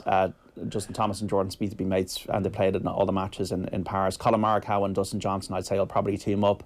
I think these 6 rookies like Tony Finau, Scotty Scheffler, Daniel Berger, Harris English, they will be as buzzed as Shane Lowry might be this week.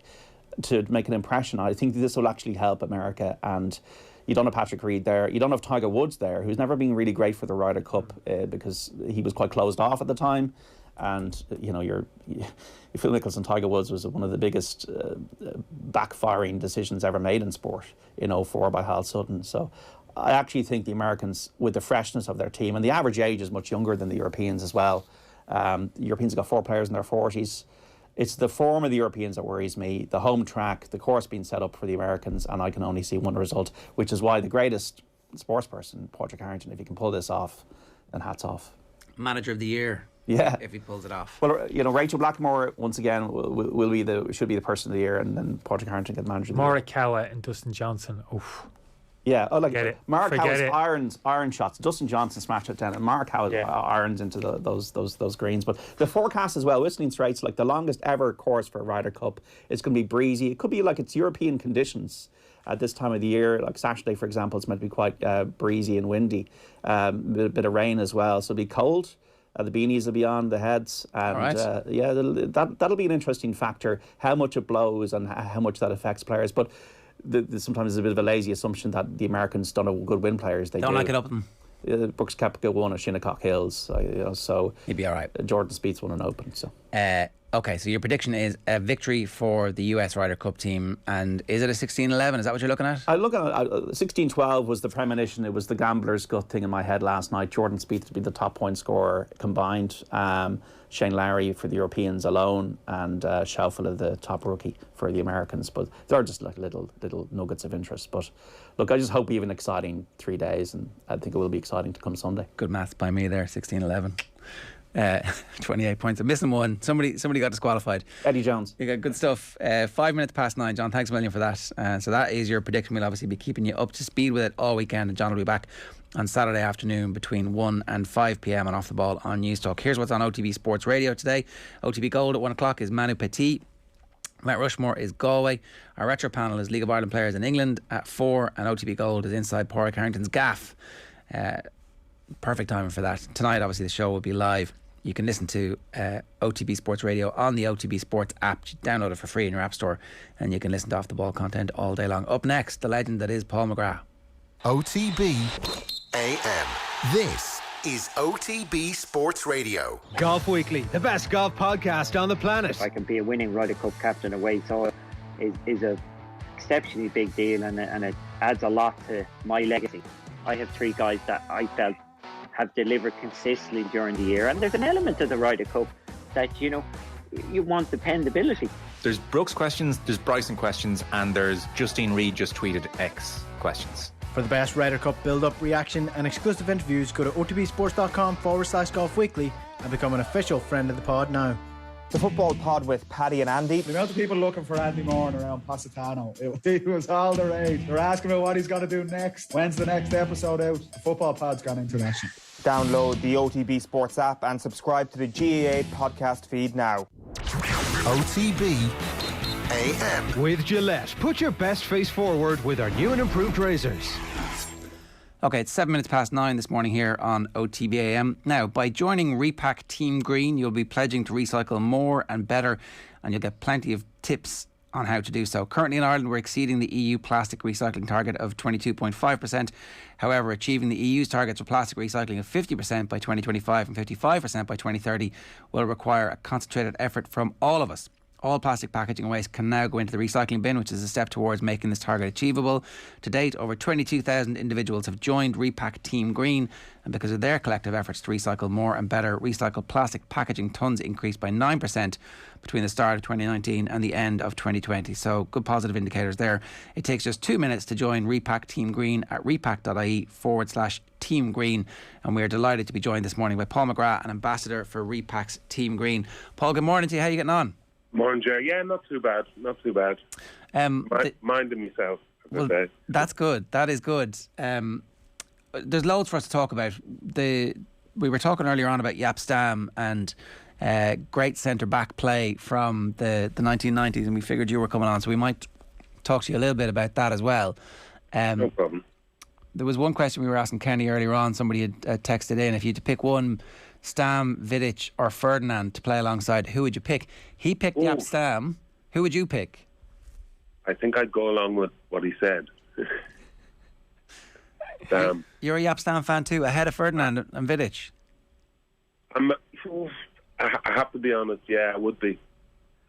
Splitting hairs really here, Paul, aren't we? Yeah, to be fair, they're all very close, but yeah, if you had to pick one, Jaap would have been the one. What did you like about Stam as a defender? Just no nonsense. Just take the ball off you and go on up the pitch and join in. And he had that Dutch thing where he thought they thought they were brilliant footballers as well, but he actually was one of these people who did his job at the back perfectly. And then if he could join in, he would do that as well. So he could score a few goals as well. So yeah, I would have thought out of those three, Rio obviously I'd met when I was nearly joined West Ham, and he was unbelievable. But having said that, I just think Stam would have just shaded him a little. Paul, you weren't there part Dutch, were you? Taking the ball off centre forwards and dribbling up the pitch? A bit like Stam? No, I didn't. I had one or two goalkeepers who used to think they could pass the ball to me, and I just turned me back and walk up the pitch, to be honest, Kenny. No, because, there's certain players who know they can do it because they're a little bit cocky, and some of them think they can. And I wasn't one of those, because every time the ball was passed to me, you'd have an Ian Rush sprinting at you or something, and it'd frighten the life out of me. Well, it's interesting, Paul, you say that, because you obviously watch a lot of football, the modern game, in terms of how the game's evolved, particularly for defenders now. A bit like myself, you see kind of the onus that's been put on them when keepers in possession to drop to the edge of the 18-yard box, even to the edge of the 6-yard box now, and look to play in that area of the pitch, even under pressure, and that's kind of demanded of defenders now. Would you have been comfortable in that environment, being asked to play in that manner? I would have said, Kenny, to be honest, that is so. It's some of the most ridiculous football that I've ever seen, because it invariably ends up with someone taking it off them and putting it in the back of the net. I don't understand that part of the game that they're trying to, make normal in football. I don't think it's not a normal way to play football. Yeah, it's amazing, because you hear people speak like that. Maybe it's I don't know. Maybe it's a different generation, but different era. But you're talked down, Paul. Maybe you're talked down. You're spoken about as being a bit of a Neanderthal. If you have those, if you advance that, and I'd do the same. Like to some extent, in terms of the amount of risk that you're taking and the reward that you get, as opposed to how much you're putting the ball at risk. I'd be probably very similar to you, but of course people are kind of roll their eyes if you make this argument. People, look, you're a different generation, you're old school, Neanderthal, what do you know? Well, this is it.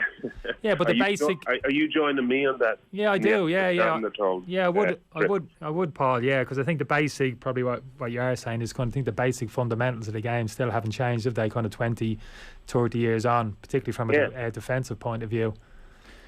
We're supposed to defend. We're supposed to give it to the people who can play in midfield. They're supposed to give it to the lads who score the goals up front. And I don't think, I've seen people now that can cross the ball into the goalkeeper's area, and they just turn out because they want their stats to come up. So they want to know they've had a certain amount of touches on the ball and stuff like that. Passes completed. That's not the way I played football. I didn't grow up playing that way, so maybe I really am the dinosaur of this thing. But I think, Paul, you would have been able to play centre back today. You're like, so when Jack played you in midfield, you had responsibility to get on the ball and pass the ball, and so you clearly were capable of passing the ball, and like, I don't think there's anything Virgil van Dijk can do that you wouldn't have been able to do. Oof. Has he got that big diag, Paul? Has he got that 40, 50-yard diag? That I can't. He's a one-off where he's so comfortable on the ball. He will take it from any part of the pitch, and he can pass the ball, obviously, way better than I could ever pass the ball. No, the players are obviously much more adapted to doing what their managers want them to do, but we played a certain way, and you just didn't pass the ball around the back, because you knew there was going to be an Ian Rush or a quicker player, or they'd come in at you like alive and just take the ball off you and score a goal, make you look foolish, basically. It is amazing. Sorry, Paul, I was just going to say, in relation to actually just the basic art, not so much in possession of the ball, but having a discussion with somebody over the last kind of couple of years in relation to the role of the centre half and what your responsibilities were when you played as a centre half.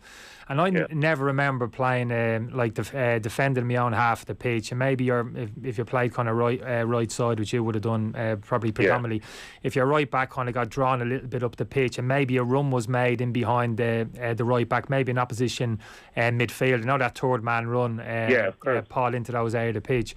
Well, you were expected, it was your responsibility as a centre half to slide across and deal with that.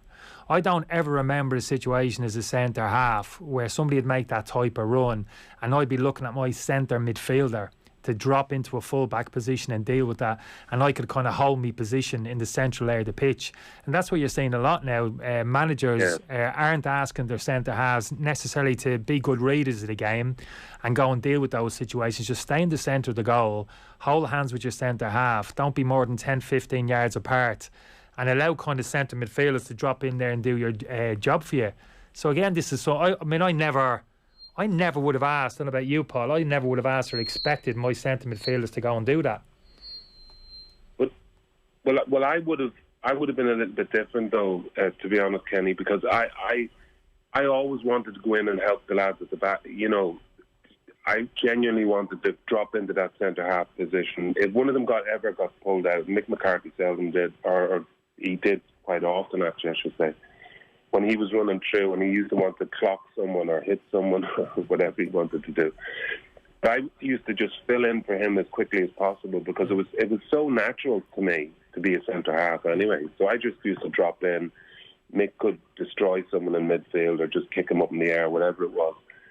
And it seemed like we had it all planned. We had nothing planned, but this is the way it went. And I loved it because I could move out, I could move around in different positions and help the lads out in certain areas.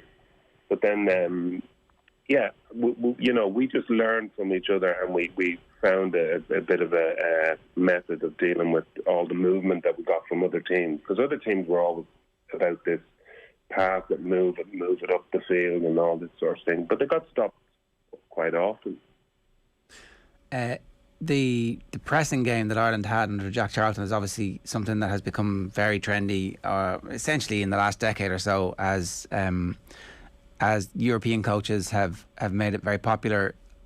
In that aspect, was Jack something of an innovator, Paul, in that respect, in that he did expect his forward players to set the tone from a physical perspective, to put the defence under pressure, to coin a phrase, and that actually that was a very legitimate style of play and something, I mean, that I think certainly suits the Irish mentality. Oh, very much so. And I mean, John Aldridge will back you up there as well, because he was the one player who actually got that role and made his own. He used to sprint across the pitch and go, back the other side of the pitch. But it was so demanding that you could only do that a certain amount of times in a game. And I think when John and Ray came into the team, I think they changed the whole dynamics of the team. Andy Townsend would run himself into the ground as well. So we had a few players that were willing to do it, but I just think it took a toll on us when we went, I'm trying to think of the year, 94. It took its toll on us when you can't do that in heat. And it flopped kind of a little bit badly there, but we still enjoyed it, and tried to do what we were told, and maybe it didn't work as well. The midfield partnership that you would have had when you were in midfield before you went back centre back again, who did you play with most in centre midfield? Was it Ronnie at the start and then Andy, or was it mostly Andy? It was Ronnie. In '88, I think it was Ronnie, and Ray Houghton played a lot as well, and then Kevin Cheedy was there as well. So, I was missing the Russia game. I think I missed in '88, and that was the best football that I'd seen Ireland play. And I was sitting there, obviously, with my knee bandaged and all this sort of stuff, and I'm thinking, this is what we're doing now is absolutely brilliant. But then they were three of the greatest ball passers and ball winners and all this sort of stuff, and I hated being on the sideline, but I was jumping up saying, well done when we scored the goal and all this sort of thing, and I'm thinking, well, I'm not getting back into this game. But but I was loving what they were doing, and it showed on that day against Russia that we could play against anyone in the world and match them. It's funny too, because Houghton is obviously not an out-and-out winger, and Sheedy's not really an out-and-out winger as well, although he plays on the left side of midfield. That actually they could tuck in, they could play centrally in the middle of a game. So it was, again, although Jack is derided for being very fundamental and basic in terms of his tactical approach, the players clearly on the field were capable of doing many different roles. Even the way you were talking about filling in for the centre-backs, that's the type of thing that, like, if Pep's central midfielder does it now, everyone's like, oh, look what Pep's doing. But actually, you guys were incorporating aspects of that. But I think Jack wanted us to play a certain way, and he didn't want us to be knocking around in midfield where people could win the ball and be coming at you. He knew we'd all drop into certain places. As soon as we lost the ball, everyone knew what they were supposed to do to stop the opposition scoring. And that was the brilliance of Jack, I think. That I knew, Jesus Christ, if someone makes a mistake in that midfield, I know where I have to run. I have to run towards Mick and Kevin Moran to stop them, overwhelming us at the back or scoring goals. I used to be, I hate using this word now, but try and snap one of them in half so I can get the ball back to someone else. Paul, do you mind me asking you? Obviously, we enjoyed a huge amount of success under Jack. But do you think there's an argument? Of course, we'll never know. It's all pie in the sky. But in terms of playing that different brand of football, you mentioned there the Russia game. I've heard a couple of the lads, kind of Ronnie and Ray, over the years, talk about that as well and say exactly what you said there. Do you think we could have been as successful under Jack playing that different brand of football, more of a footballing type game, more possession-based, considering, like you said, the quality of players which we had? John Sheridan as well never used to get the team. John, what a good football player he was. Do you think we could have gone close to what we did under Jack, playing a different way? I love the fact that you mentioned him, because he was kind of ahead of his time but behind his time, because he wasn't so up with the squad, if you know what I mean. Yeah. But he was, I remember he tried to chip the goalkeeper, I forget which game it was and all that, but even when he got the ball, he used to always hold the ball for a couple of seconds and just look round, and no one could get the ball off him. But so we had the players to do it, but I don't know whether Jack wanted to free us up that much to let us play, to let us see could we match these people that we were the opposition. And I think he would have got a shock if he just said, listen, today go out and play. If you want to play the football against them that you know you can play, see how it goes. And I think if Jack had done that, I think we would have maybe won even a few more games, because we had really some cracking footballers, seriously. I know we hated lumping it forward and then chasing it. But John, to be honest, we didn't have to chase it. It was the lads up front that had to do all the running around and chasing and stuff like that. So I mean, you can do both, can't you, Paul, in terms of when you haven't got possession, that kind of high intensity in terms of closing it down, you can do that. But when you win back the ball, it doesn't mean you have to play back to front direct early and get it in behind as well. You can get it down, make a few passes, keep possession and work the ball. You can have the best of both worlds, Paul, can't you?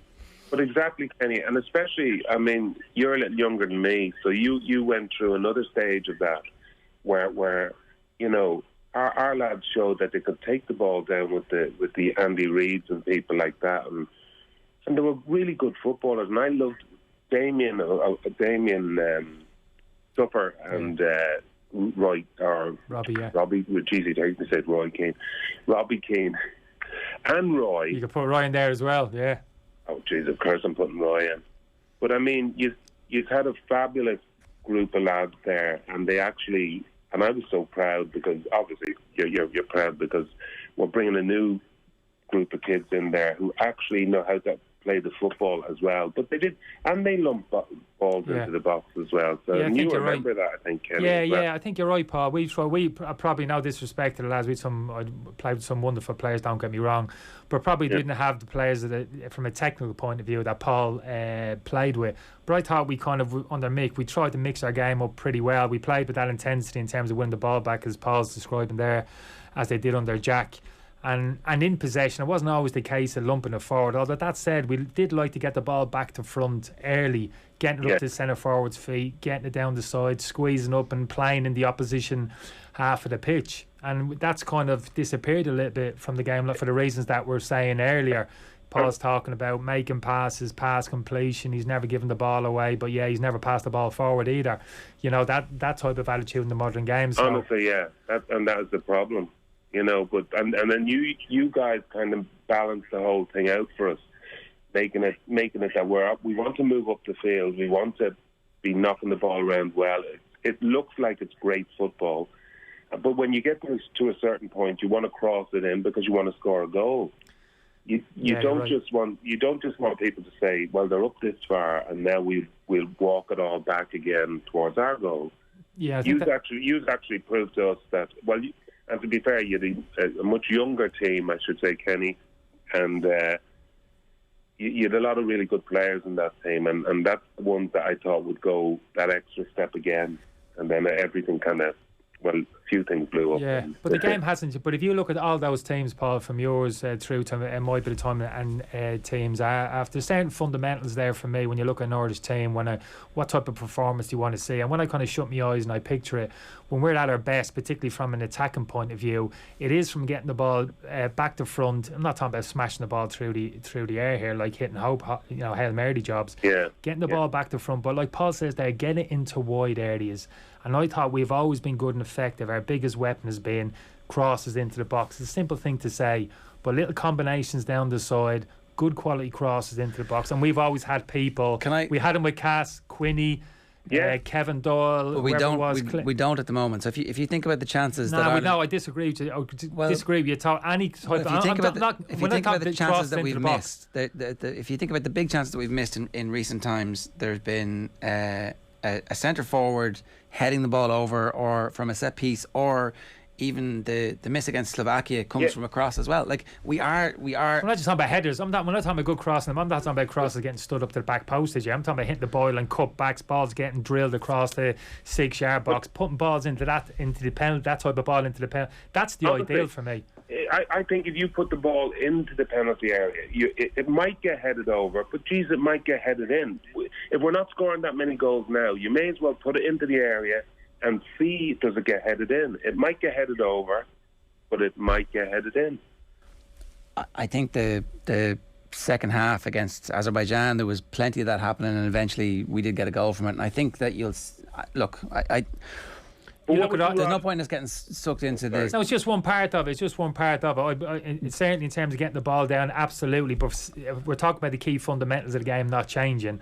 And even the modern game, I'm looking at top-class defenders, world-class defenders. Now, even the likes of Van Dijk, when he's got a turn, Paul, outside his penalty box, he's got to run back quickly towards his 6-yard box and defend the cross into the box with lots of movement in and around, the people darting across the front of him and spinning off the backman, lots of bodies in. That, even now in the modern game, as good as you were, that's not easy. That's the toughest place to defend for me in that situation, rather than being parked on the edge of your box with teams passing the ball across and in front of you and you're just being comfortable there. I think Ireland are trying to do that. They just have been incapable of it because, the way the games have gone. I think we have tried to create chances. It sounds a little bit like you're saying we're not trying to create the chances. And no, I think we are, but I think it's always when we've either conceded a goal or something, and we're desperate for a goal, so now we're throwing everything into the box, and we're trying to compensate for the goals the one or two goals, maybe but we're trying to get a goal back. So, and you will do anything to get a goal back in a match, especially if it's in Dublin and stuff like that. And I'm not talking desperation stuff. You're talking the extreme, chasing and putting balls in from 40 yards on the even against Portugal, when it was 1-0, we were still creating chances. Absolutely. But this is just one weapon in your armour. You think back even to the summer, even the goals we scored on this team, the game against Andorra, Paul, I don't know if you remember it in the summer over there. The goals we scored over there, crosses into the box. Jason Knight putting brilliant cross into the box from the left hand side as well. Good delivery coming into the box. Runners arriving. That's brilliant football. That's difficult to deal with as a defender. Exactly, and I love that, Kenny. Honest to God, I'm an Irish supporter, and I love seeing them playing. I love seeing them mixing it up, and no one seems to want to mix it up anymore. They just want us doing a certain Identity, have a certain identity, yeah. I know what you're certain saying. identity, and it's a strict one. And I think if you break out of it with Stephen at this moment in time, it's not a good thing. Well, just last point on this, right? If Conor Harrington had scored against Slovakia, which was exactly that move where there is a ball that's fizzed across, if that goes in, I think the whole mood music changes and we end up going to the Euros. More than likely we beat Northern Ireland.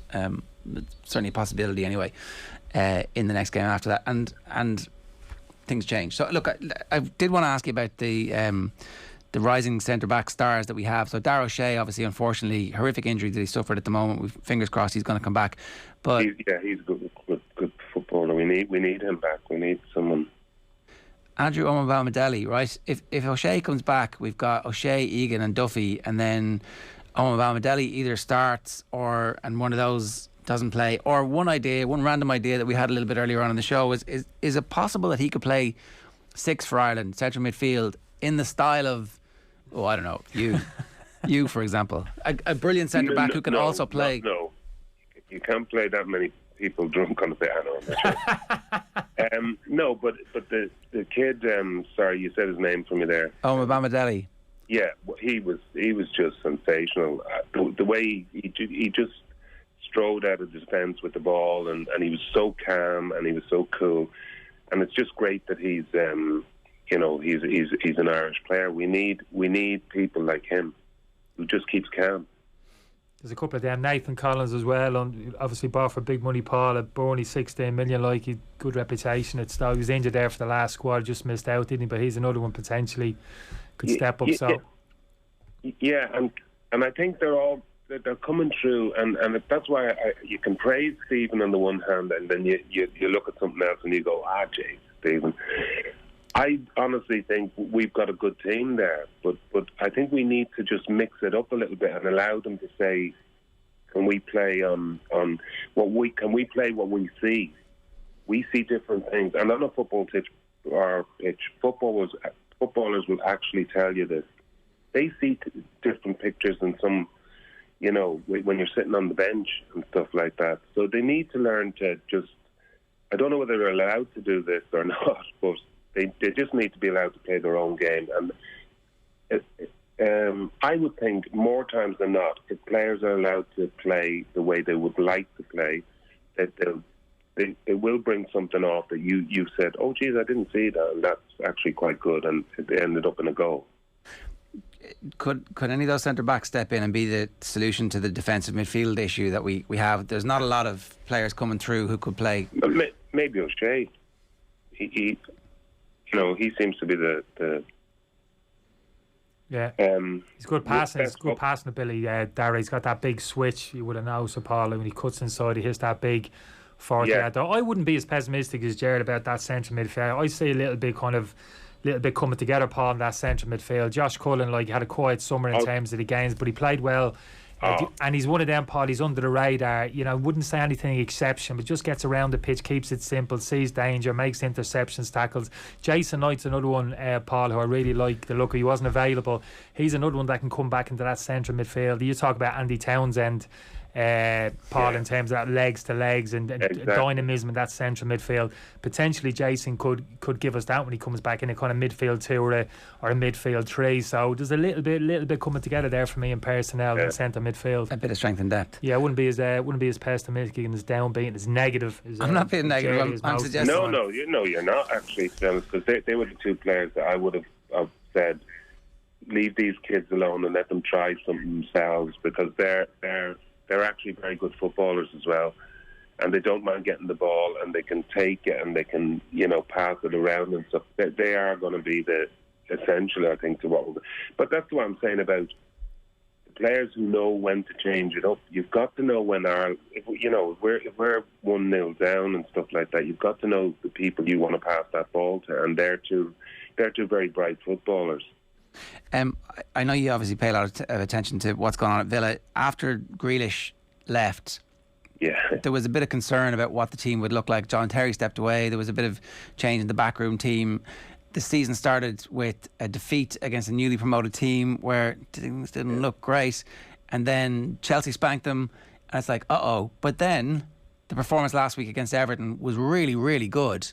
and when Dia didn't even start, didn't actually play, you're like, there's proper strength and depth. Leon Bailey looked sensational for the 21 minutes that he was on, completely changed the game.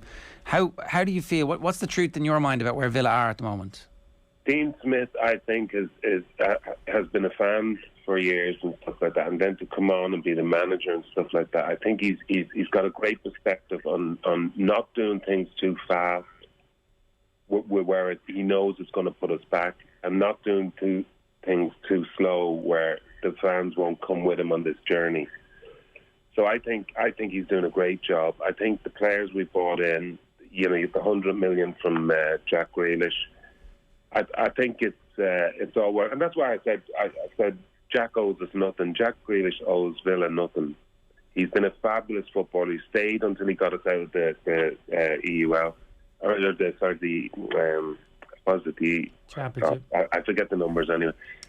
But Jack was such a special player that he's going to take some replacement and stuff like that. But Dean has gone around and he's brought in these players, and Bailey's goal the other night was magnificent.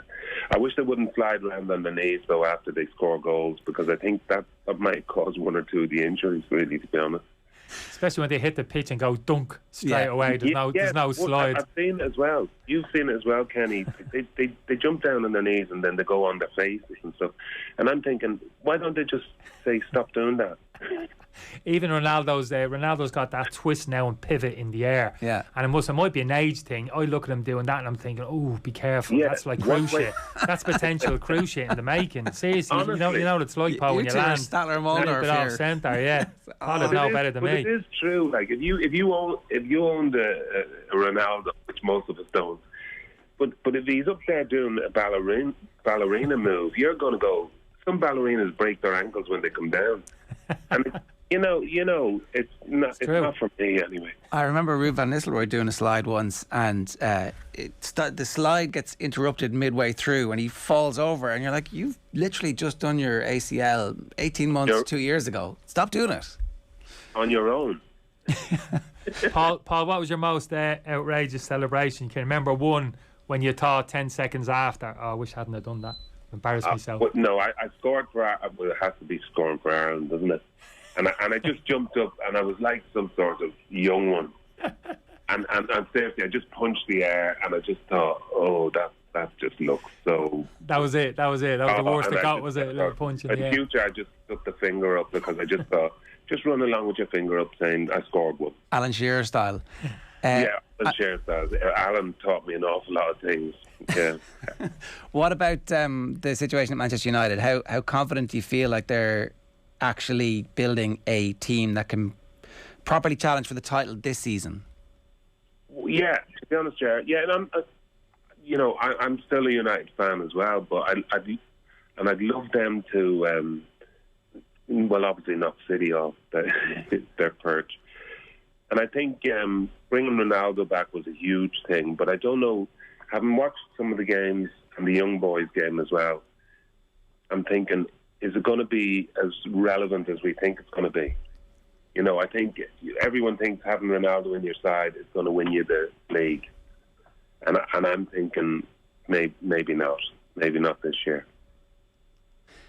The point you made about Dean Smith, I think, is important, that the Villa fans believe that he is one of their own, and so therefore they give him a bit of extra time. It feels like the Man United fans, the real Man United fans, certainly feel the same about Solskjaer, and they're willing, so long as there's clear signs of progress, they're willing him to succeed and they're willing to allow him some room to make mistakes. Is that fair, or has that run out? No, I think that's fair. I think that's very fair. But I just think if Ollie makes too many more, because of the I'm trying to think who the kid was that he had on, and he got booked, and then he went off and stuff like that. He's got to be a little sharper, I think, in the people he brings off and brings on and stuff like that, because I think someone got booked and then he let him stay on the pitch, and then 2 minutes later, I think. You're talking about Fred last year. It was as well, yeah. I think it was young boys as well, Paul, wasn't it? Last week he had a few big decisions there with the sending off of Wan-Bissaka in terms of who to come on and off, and there's a body of opinions he didn't get that right. And that is when I felt like that's when I feel like he's not a seasoned manager, because a seasoned manager would be going, Jesus, now I need to make a decision, but I have to make the proper decision because this could cost us the game.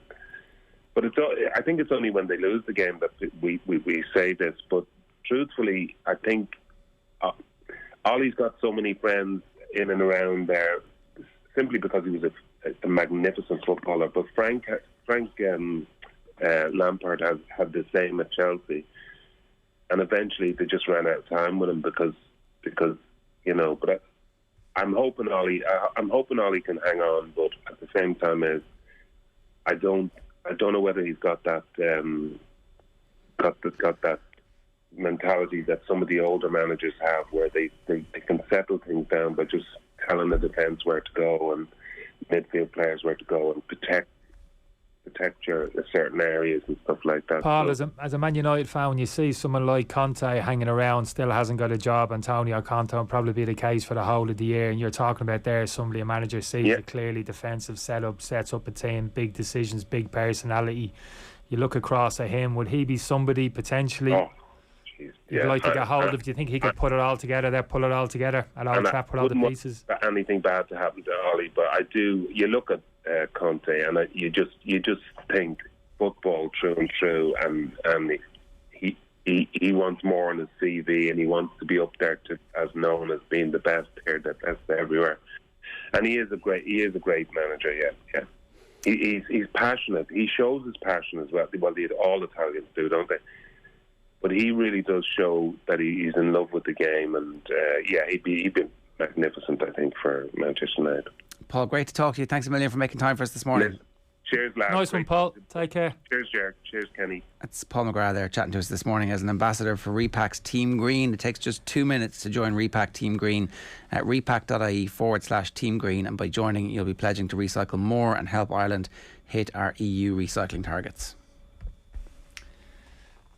Probably one of my biggest moments actually for Ireland. People ask you occasionally, throw best game and what was the bit? And I struggle really, to be honest with you, in terms of those big standout moments. But the one that regularly pops into my head, if people to say the game which mattered the most, I say Wales, Cardiff Arms Park, friendly, midweek, half empty, nothing game, 0-0, dour, miserable evening of football.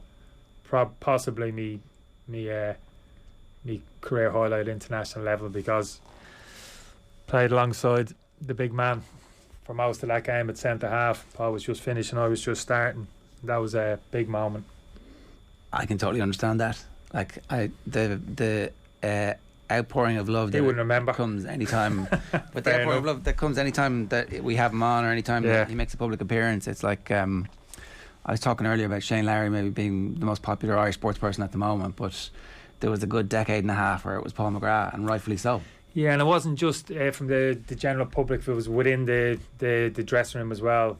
From the players felt that just as much as the people outside. And we were a new generation coming in.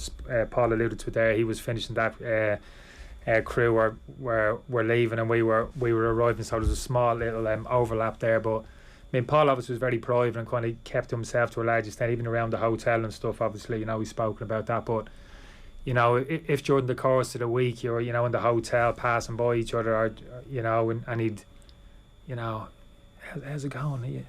Everything good? Something as small as that and insignificant that would mean everything, absolutely everything to you. And that was felt by particularly that younger generation who were coming through with myself, the lads who were coming in at that stage, Mark Kinsler, Mike Holland-Gardy Breen, all of these players, Duffers obviously, and Robbie. Yeah, just I was lucky. I was lucky to have played 2 games with Paul. My debut over in Czech Republic. Babsy played that day. We played in the back 3, talking about defensive setups. Right. Back 3, and Ray and that were around. Andy, all the lads, was great. But for me personally, that second game when I squeezed into it 2 with Paul, and he was great. Didn't say much during the game. Even then, not a massive talk, but just every now and again, great header. Great tackle. It must make you feel pretty well good. Well played. 10 foot tall. Meant everything. Right, this week is the European Week of Sport, which aims to promote sport and physical activity in all countries across Europe. This week is for everyone, regardless of age, background or fitness level, with a focus on grassroots initiatives. The aim is to inspire Europeans to #BeActive on a regular basis and create opportunities in your everyday lives to exercise more. To celebrate all this week and off the ball from 7 o'clock, we're giving away a €100 Sport Ireland campus voucher every evening, as well as the overall prize, which includes a family coaching session with some former Olympians at the facility, as well as a behind-the-scenes tour of the Sport Ireland campus and more. So be sure to tune in tonight from 7 for that. Episode 20 of the Football Pod with Paddy and Andy is up and out right now on the OTB Sports app. It's our end-of-season awards show where Andy Moore and Paddy Andrews are picking their team of the year and reviewing the Championship summer. The lads are also picking their player of the year and couldn't agree on who to go for. Who is your MVP, Paddy Andrews? I can't believe it's 3 different. I went with McCurry. I love this. Tell us why. I went with McCurry, and I tell you, for me, Myler had a brilliant semi-final final. I was leaning between McCurry and McGeary. I thought McGeary's display against Donegal, and particularly the Ulster final, and then the Kerry, they were brilliant performance, and he's been asked to do different roles in each game. I thought his final, he was a little bit quieter, and that's why I've gone with McCurry to get man of the match in the final. Stand up, 140. He absolutely got the better of O'Hara. And again, I'm looking over the entire season. McCurry was the main man, the main scorer throughout every National League game, all the way through the Championship. His story of where he's come from, the bounce back, having the big final. And this is what I'll touch on. We put Tom O'Sullivan in the All-Star team. And I don't know if he'll get one in the official one, but we all agreed it was a brilliant performance by him. And with McCurry's background and the season he'd had, it would have been easy for him. It would have been easy for the coaches to whip him off and undo all the work. And it would have been easy for him to hide in that game and go, this is not happening for me. At half-time, I'm thinking, even if he gets the ball, O'Sullivan is milling him. And he comes out and he kicks 4 points in the second half. And he kicks the big points, big points under serious pressure when the game is not happening for him. And his season, and in a way, you can be really dramatic. We love being dramatic here, like over the top. His career is on the line there. That he's bounced back, and now in the first massive challenge, he fails it, but he doesn't. He stands up and he nails the kicks, has a brilliant final. Look, between the 3 guys we've named, they've been, and I'd probably put Morgan and Hampsey. Morgan and Hampsey in there as well, yeah. Five nominees for Player of the Year. But for me, McCurry's story and his final performance, and just over the whole season, he's been exceptional as a scorer for Toronto from day one. So that's why I'm giving it to him. And he's the forward as well. Come on. I know, when you were talking there, I was like, I went against all the sacrilegious what I've just after done there. It goes against everything I believe in. We're backs and forwards, Andy. Yeah. We have a foot and both camps. Like, I was nearly going to give the Hampsey there at one stage. Right. Defend yourself, Tommy. Who did you go for? Oh, you're on mute, Tommy. Best way. We've only been doing this for 3 years. Kenny, good morning. Jesus. Sorry about that. I was keeping myself quiet during Paul McGrath. It was a centre-back special and I didn't want to open my mouth. So it's been a centre-back special all morning on OTB AM. Well, it was obviously a forward special with Paddy and Andy. Kieran McGeary was Andy's pick. I went with Conor Myler, and Paddy wants Darren McCurry to be our MVP on the Football Pod for this year. So we're going to open it up to the Football Pod audience and let them make their decision on who we're going to pick as our Player of the Year. The team of the year is while we're listening to Ger. The lads agreed on 12 picks, and we had a bit of an argument, a bit of a Barney over the final 3, who we picked on that 15. But it's well worth checking out. It's definitely the best 15 that anyone has picked so far. Thomas Sullivan was the Barney, or part of the Barney, was he? Or you all? No, not at all. Tom Sullivan was agreed on. I don't even want to give it away. There's a bit of a wild card thrown in there. That's well worth. This is a never-ending argument, isn't it? It comes back to the PFA. Tommy Team of the Year, when the envelopes used to come around every year, you'd look over someone's shoulder. What? Him? No, can't play him before. He's a wing back. So you what are you putting him? Yeah, because frequently we thought that they would just be somebody would come in and go, I'm filling this in. Is everybody happy? No, but the argument comes, Tommy, it's probably the same with the GAA, wouldn't it?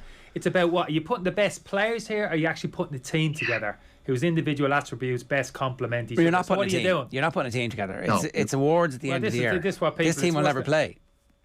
Yeah, but in your mind's eye, could this team function together? It's lopsided. They wouldn't complement. They wouldn't. No, it doesn't matter. It's the best players. These you have to reward the individuals. People used to have. These are the conversations we used to have. Very true.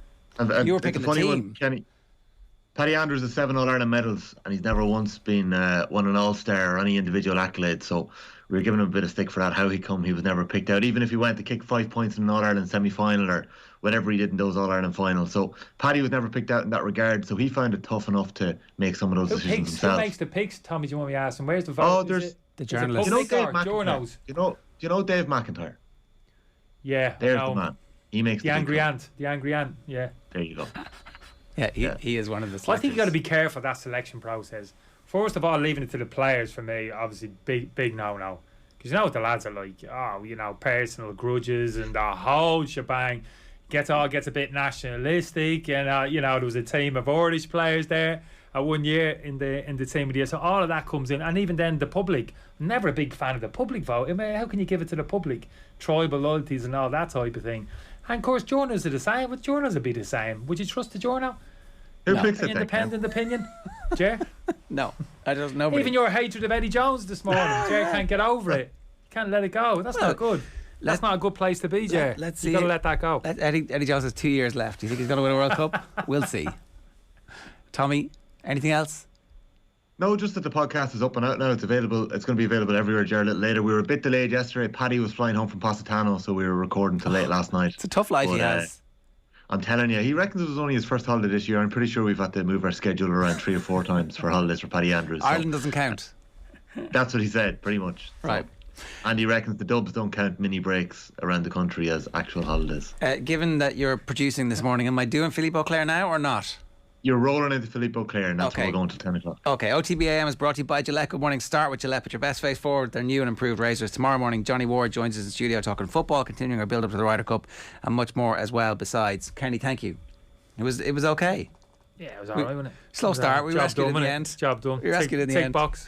Right now, we're going to bring you Philippe Auclair from the Football Show, running through the fallout at Barcelona and the latest with Leo Messi at Paris Saint-Germain.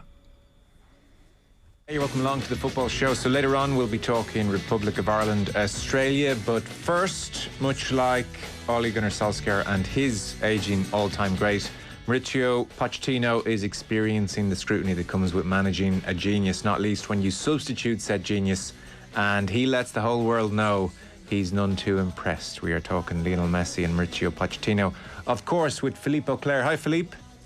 Hello to you. Great to have you with us. So the ups and the downs of managing a Ronaldo and a Lionel Messi. Yes. Oh gosh, much ado about nothing, I suspect, all this. But so talk to us. It's 1-1 PSG against Lyon. The clock is ticking on. 76 minutes on the clock, and Correct, Pochettino says, "You know what, Messi, you're off." And how, in your view, did Messi react?